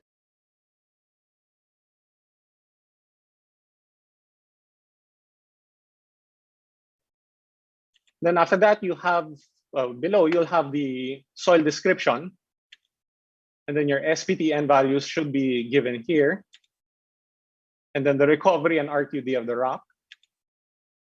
The strength of the rock is here, and then the Atterberg limits are also given here together with the natural moisture content. Later on in the report, you will also find the laboratory summary sheet where all of these data are summarized. Atterberg limits. You'll have here how the Atterberg limits were derived and where they fall on the USCS classification system. And of course, you should also see the particle size analysis. And then you should also see a plot of the unconfined compressive strength of the rock. So that's it. No? Thank you. If you have any questions, again, like Dr. Zarco and I discussed, we're hoping this would have a next session wherein we discuss how this then translates to a geotechnical report. I will just turn on my camera. Okay, so we have a number of questions here.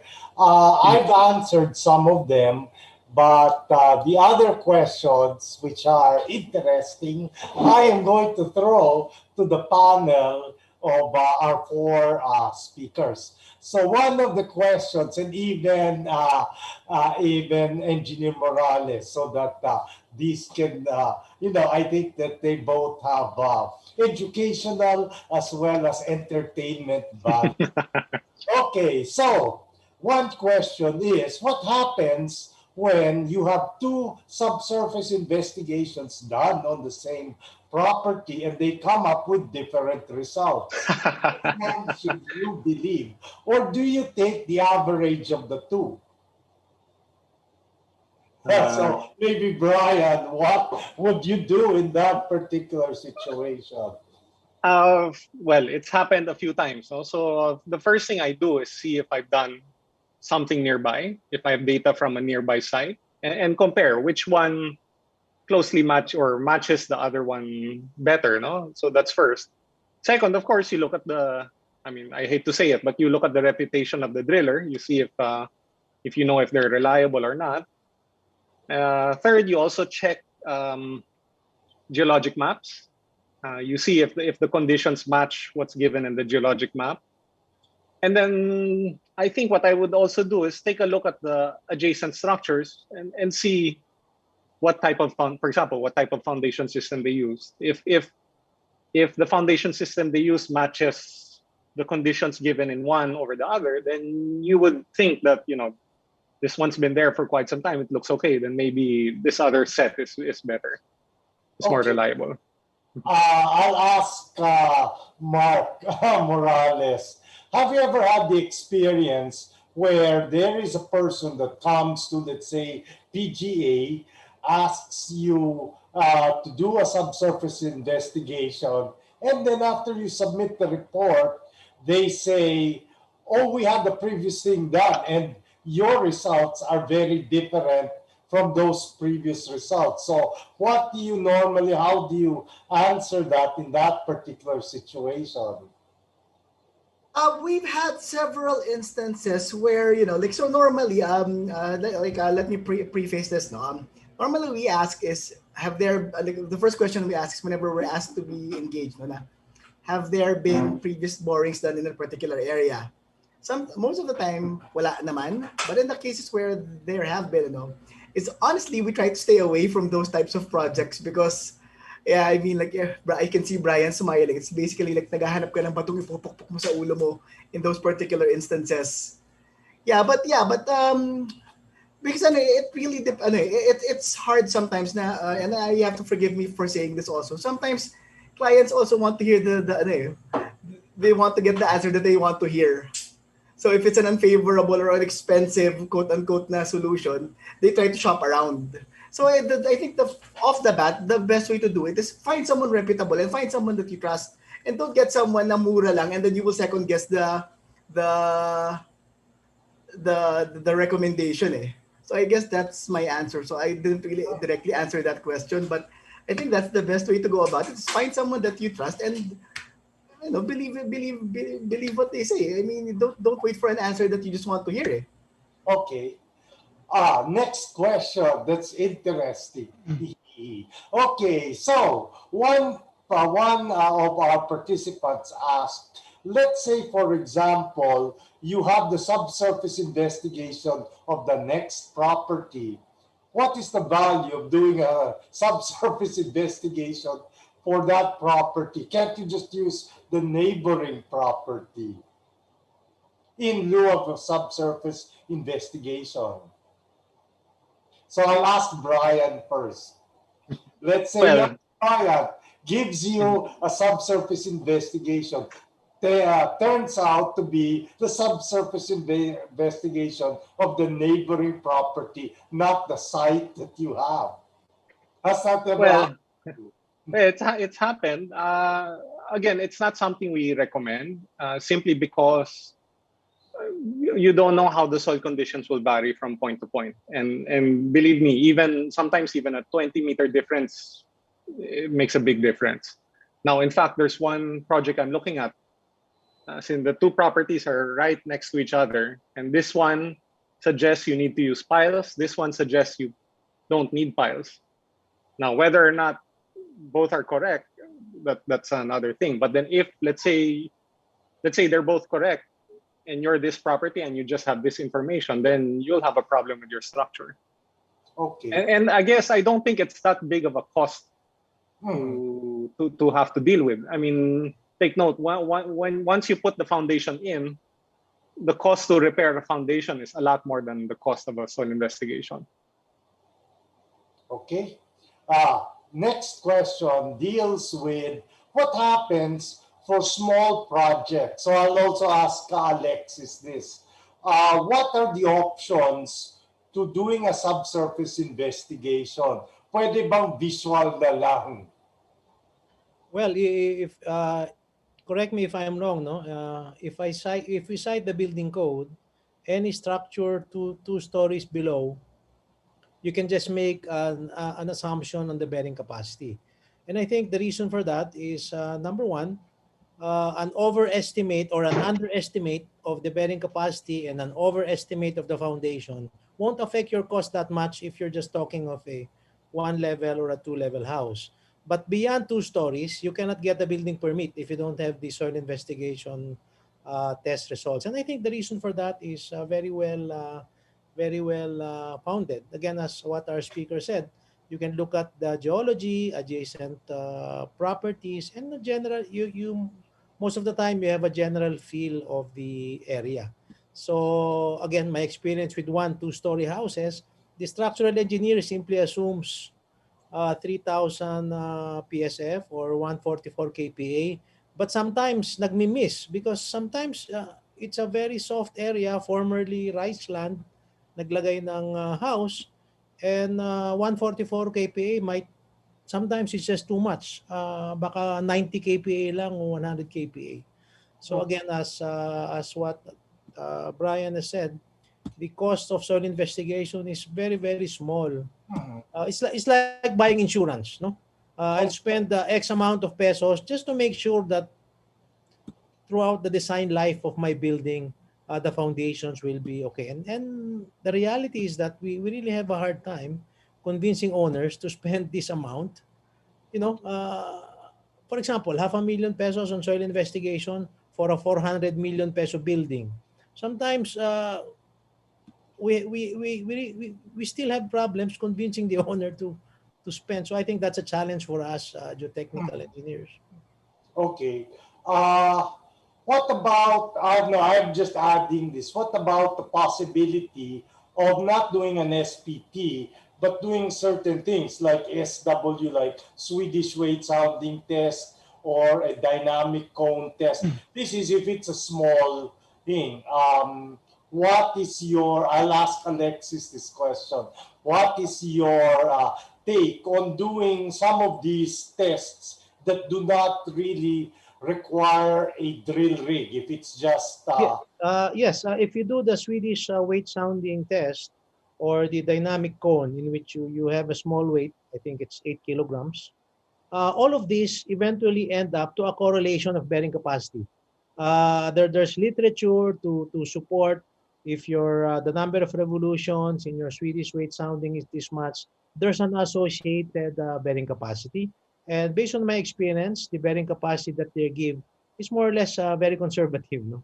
So Okay. I guess for one two-story buildings, this is good. I think this is where the design code gives us a little leeway for one level or two level structures. Of course, a big manufacturing plant that is one level, exception ito, no? You cannot consider it to still be a one level. You need soil investigation for this. But for small structures, I think the simpler tools are okay.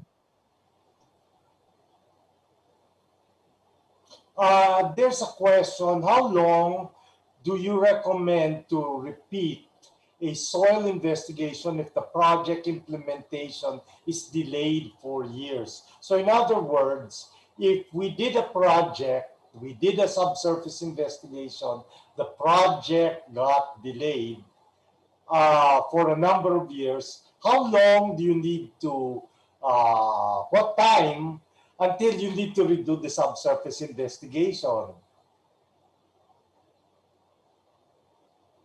Let me answer that quickly. No, if there's a gap between the time of a previous soil investigation and the present, the real question is what happened to the site? Perhaps it was a staging area for backfill. Was it flooded? Was it excavated? This is really if you're 100% sure that really nothing happened to the site, so we say in geologic time. What we mean by that is 100, 200 years, the geologic formation won't change. But again, especially if you're near Metro Manila, if you look at the history of the site, it became a staging area. It became a motor pool in which the oil of their trucks were spilled. So again, for me personally, I recommend. Well, of course, previously, if you did 20 boreholes, perhaps just do 5 or 6 just to confirm that everything is still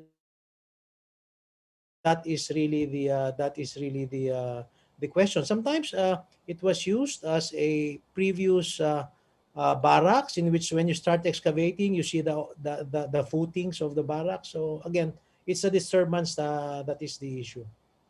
Okay. One last question. I think I'll be the one to answer this. Is that, are you aware, or maybe I can ask, and then I think I have an, are there published correlations for CU? I would understand it to be SU with N values in NCR.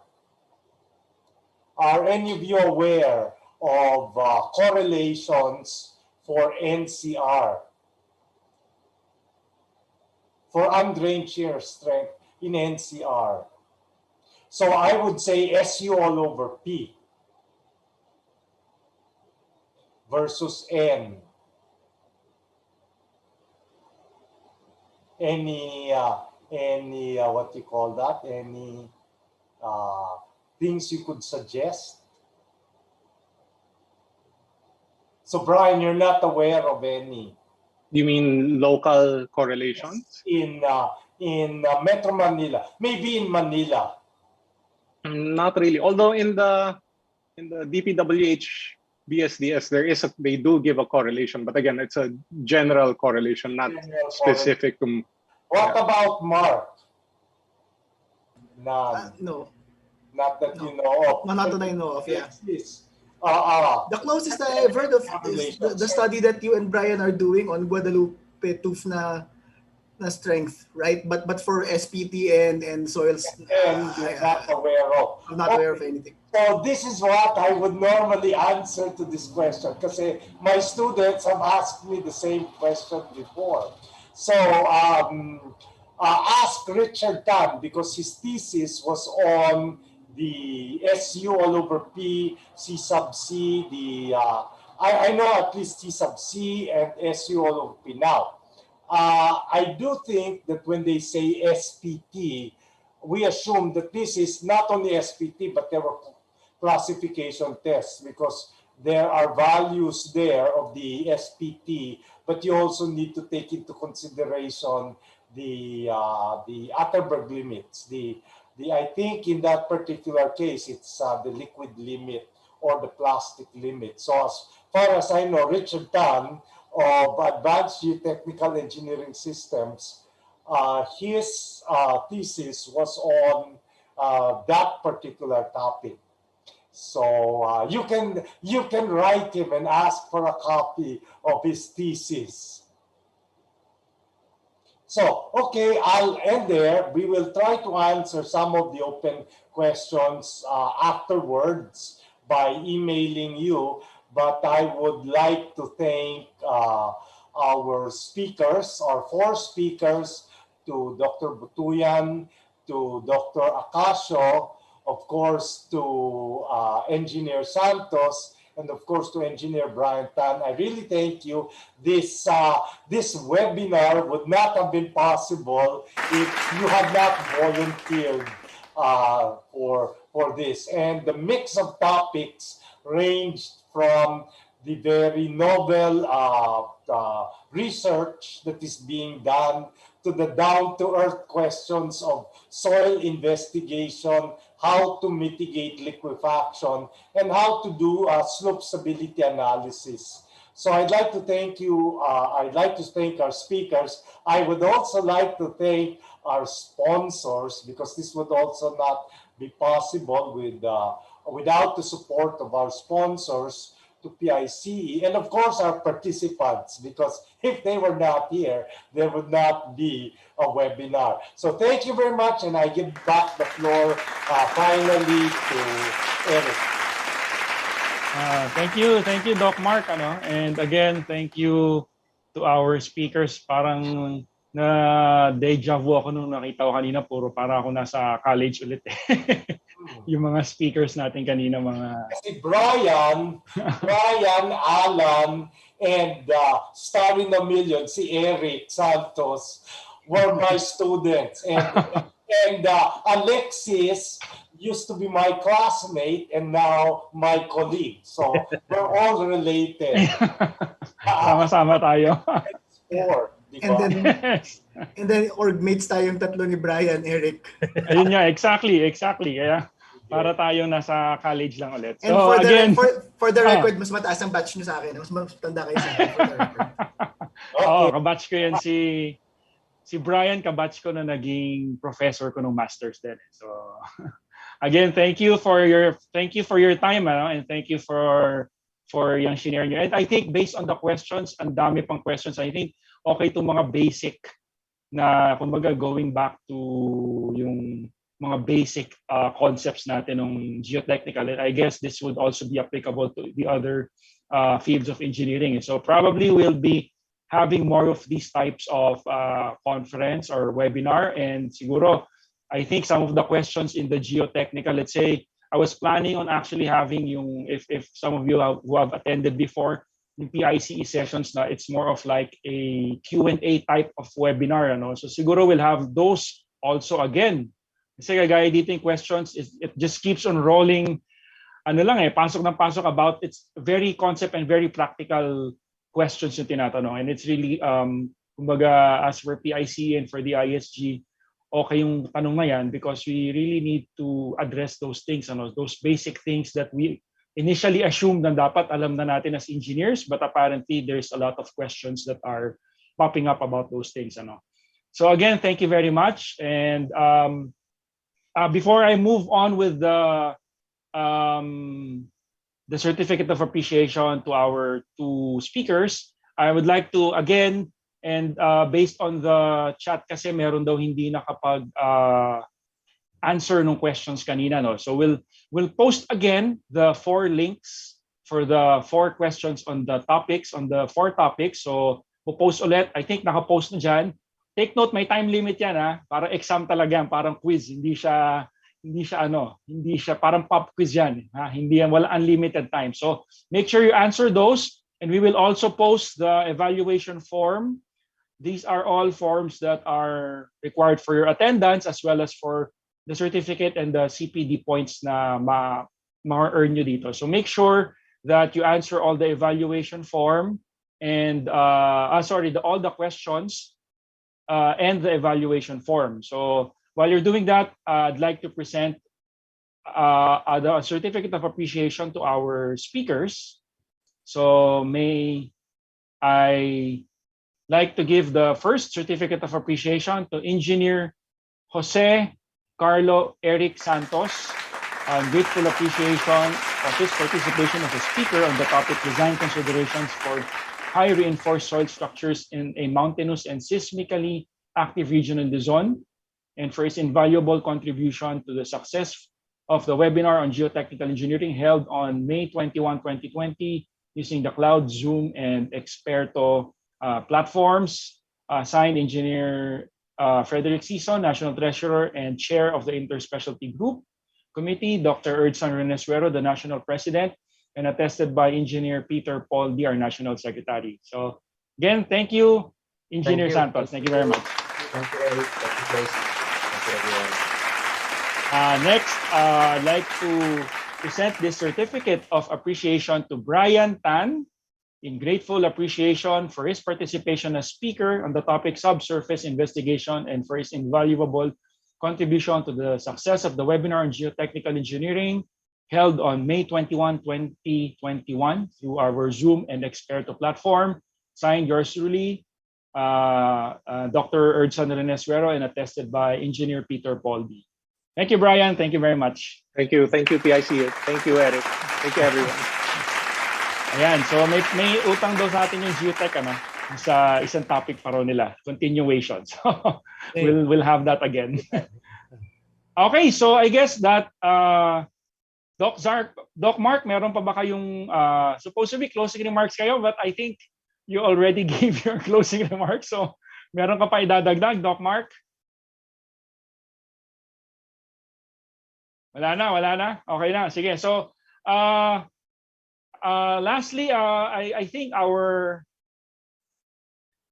who is still here, I think Sir Bong, and actually I'd like to also acknowledge the presence of Engineer Praxedes Bernardo from PRC. So ayan, so siya mismo nagmo-monitor sa ating event ngayon. Maybe, Ma'am Praxi, maybe you have some few words to our participants. Yes, good afternoon, dear distinguished colleagues. This webinar is being held at the same time doon sa ASEP, International Convention. So I was there earlier, but there was a glitch in the sound. So I switched to this webinar. And from that time, I was glued to the seminar because the topics are very interesting and the speakers delivered very well. I also would like to acknowledge Brian. Hello. We consulted him with 2013. It seems to me you have not aged. Medyo ano na, ma'am. May high blood na. There were 208 participants earlier, and what came into my mind was, well, first, congratulations the ISG group. So perhaps I'm just taking this opportunity to make a follow-up with you regarding our career progression and specialization program. Now, there is something which came to my mind. Is it possible for you to develop a national geotechnical code of the Philippines? Kasi we only have the structural code. How about the geotechnical code? Para naman you can really assert na yung importance of being a geotechnical engineer. I think the field is really an important one kasi sabi nga lang, pinakamahirap na kalaban yung nature. And we're dealing with the earth. Napakaraming unknown. And I was listening to some of the questions, yung kagaya ng kung magkaiba ba yung results from two reports na magkalapit lang.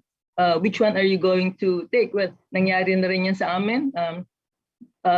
Sinasabi niya na pwede siya ng spread foundation, pero pag tinignan namin end value niya hanggang 6 meters is nasa 1 lang. So something like that. It's possible that some consultants or prepare the report parang yung bang sanay na sa lugar, they do not really undertake the necessary, like what Brian discussed about kung ano ba yung talagang test that you really need to conduct. Bihira akong makita yung triaxial test. at saka yung rock coring, bihira kong makita yun eh. Parati na lang after berg limit, yun lang, tapos sasabihin na nila, gano'n na sa expert foundation. Nangyari na rin yan sa amin na ang recommendation ng structural designer was board piling. So the cost of the structure was so high, the client cannot afford it. Pwede naman pala kaming pile driving with precast piles. And then there was the consideration kasi Manila, so you have to provide vibration, hammer daw. Pero sabi naman, if you vibrate, lalo mong madidisturb yung lupa. Is it right, Dr. Mark? Kasi ang Manila is prone to liquefaction, so when you do driving using vibration hammer, so lalo mo na lang daw ginulo yung lupa. And then yung dewatering, in some of the projects of my husband, I keep telling to the engineers, huwag kayong magde-dewater kung hindi necessary, because as Brian told me before, when you pump water out, then the soil content comes with water. Kaya nakakaroon ng settlement dun sa adjoining property. And I think this really, most of our civil engineers should, perhaps if you come up with the National Geotechnical Code, they will be aware. At when they find it na meron silang ready reference, perhaps that will encourage them to go into geotechnical engineering. This is really a very important field. And I hope more of our civil engineers will go into specialization sa geotechnical engineering kasi kailangan natin ito talaga. Actually, I have many questions pero nahiyala akong magtanong regarding that. So congratulations to the ISD group. You have done so well in upgrading and providing learning. Sabi mo nga, Eric, parang classroom. I was thinking kanina na kahit kami mga seniors, we need this refresher course kasi hearing them, it's really, but you also realize that you know so little on so many things when you listen to these great speakers. So keep doing these webinars, and I hope I will always get invitation from you. Yes, because I really would like to listen to most of the distinguished speakers that we had today. Okay, so congratulations again. Thank you all so much for having me. And yun lang, huwag niyong kalimutan, Dr. Mark, yung C2SP natin. We have to move forward. Okay? Yun lang. Thank you. Thank you, ma'am. Thank you. Very encouraging din yun, and we really appreciate that you appreciated our seminars. So again, thank you, Ma'am Praxi. Again, before I call on our president for his final words, siguro, I'd just like to again thank our sponsors, PGA Tech Group of Companies, that's Peter Ground Improvement Incorporated, PGA Earth Structures Solutions Incorporated, PGA GeoPierre Philippines Incorporated, Philippine Geoanalytics Incorporated, we have AMH Philippines Incorporated, Qualitest Solutions and Technologies Incorporated, and Experto. So sa Experto, we have actually, I think, 900 to 1,000 participants din. So maliban pa po dito sa Zoom natin. So marami-rami talaga tayo nag-attend to this webinar. So yun po, again, thank you on behalf of the ISG. Thank you very much for the participants for attending this webinar. Hindi bumaba yung yung participation natin dito. I was monitoring the number of participants, and all throughout it was the same number. So andyan kayo. Thank you for staying. To our speakers again, maraming salamat. And now I'd like to I'd like to call on our president again. Maybe he has some final words. So, Sir Bong. Thank you, Sir Eric. To the ISG group, really, I'm very grateful for this webinar, especially to the specialty division of geotechnical engineering. Dr. Mark, thank you very much. And of course, to our PRB OCE chair, our chair of the CPD Council, si Ma'am Praxi, and we have also here one of the members of the CPD Council with us, and also to our past presidents and our board of directors who are here present also during this webinar. And really, I would like to especially thank our speakers, no? Yung mga apat na magagaling talaga natin na speakers.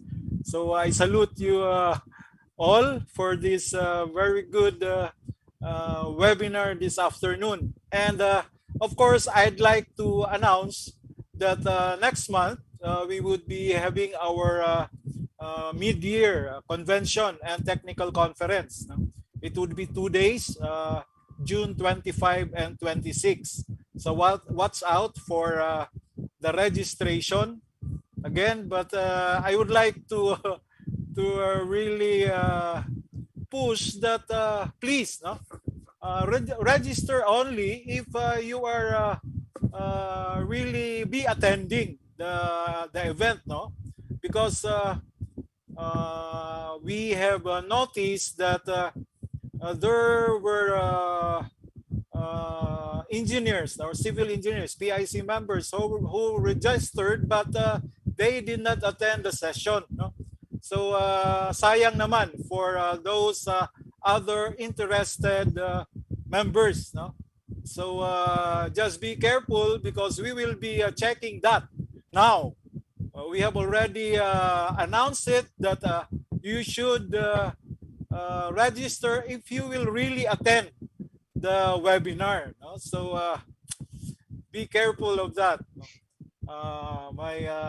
the PIC members. So with that, thank you again to everyone for your time to attend the webinar.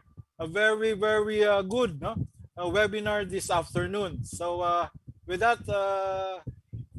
Eric, for your last thank you, sir. words. Thank you, Sir Bong. So that's it. So yan na, coming from President. So again, reminder, don't forget, save the date on June for our mid-year convention.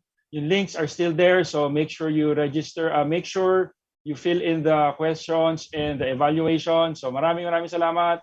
And that's it. That's the end of our webinar. Thank you. And stay safe and stay healthy. Have a good weekend. Sige, great. Thank you, Ayos. Doc Mark. Thank you, Doc. Thank you. Thank you. Thank you, Doc. Thank you ulit. Thank you, Doc Mark.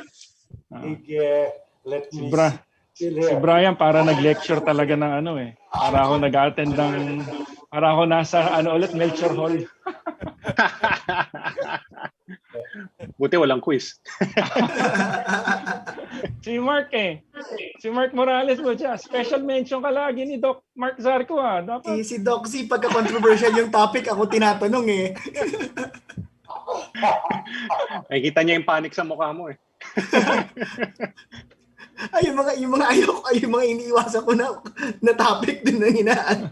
Mga controversial eh. This is like an Inday show. Sige. Thank you. Thank you. Thank you. Students kasi. Sir Eric, thank you. Doc Mark, thank you. Sige. Congratulations everyone. Yeah, Doc congratulations. Mark, thank you very much. Thank you very much to the Sir panel. Alan, thank you. Sir Alan. Thank you, Eric. Yeah. Brad Mark. Alan, thank you. Yeah. Brad Bong, thank you very much. Yeah. Sir Lawrence, thank you ah. Nakahabol ka. Sir Thank Lawrence, thank you. Thank you, Sir Eric. Thank you, Sir Bong. Yeah. Thank you, Sel. Thank you, Oliver. Thank you, Eric. Thank you. Okay. Pwede ka na mag-send ulit. Pwede ka na ulit mag-send, Mark. Ha? Nang ano? Ano ba rin-receive mo? Ano ba rin-receive mo? Kala mo seryoso sa... Hindi, nakakatawa kasi puro mga lightning rod na mga topic yung ibabato sa akin kasi yun ang lagi pinag-uusapan namin eh. Kaya parang laging yung mga controversial na mga ganyan. Pero niyan, ang hirap niyan. Normal na nangyayari yun na pag ayaw ng kliyente yung sagot na mabinibigay ng isang consultant, lilipat sa kabila. Parang ano, di ba? Parang doktor. Pag ayaw mo yung... Pag ayaw mo marinig na mamamatay ka, sasabihin mo, doon ka sa doktor na sasabihin sa'yo, kaya ng vitamins. Si Erpat gano'n, pag sinabing bawal uminom, maghahanap ng doktor na magsasabi sa kanya, pwede pa siyang uminom. Ganun na ganun. Sige. Sige, Mark. Thank you. Congrats. Thank you. Thank you, Ren. Ay, Sir Oliver, ayos. Ano? Oliver, thank you. Sel, thank you. you din, sir. What time shall we close the link? Nagpe-play ka pa ba? Hindi na, wala ka nang piniplay? I-play muna namin ngayon yung lahat ng AVPs. Play mo muna. Close Oo, it. play mo tapos after nun, sara mo na yung link pagkatapos. Okay. Play mo muna yung Okay. ads. Thank you, everyone.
AMH Philippines Incorporated is an academic-linked engineering consultancy company. The synergy of advanced academic training and professional industry experience has enabled us to undertake projects of various scales across a wide range of civil engineering disciplines.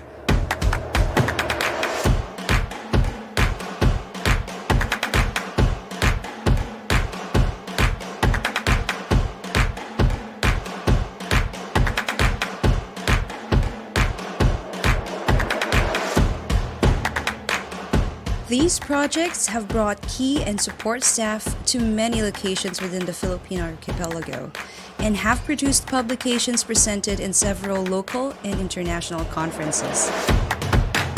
The desire for continuous improvement has enabled the company to attain the ISO 9001-2008 certification in 2014 and recertification for the years after. Since 2017, AMH has upgraded to the ISO 9001-2015 certification by including systems for risk management.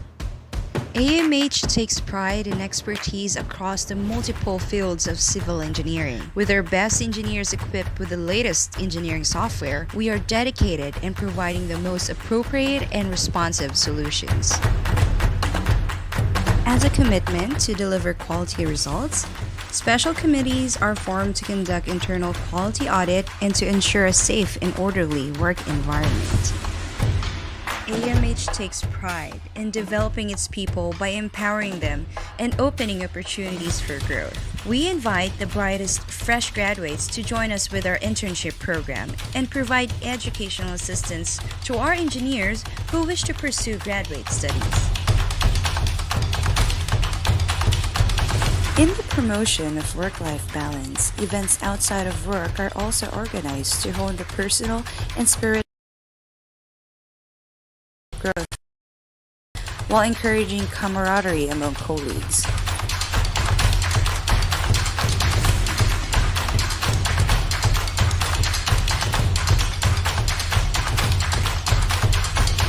Responsive engineering solutions.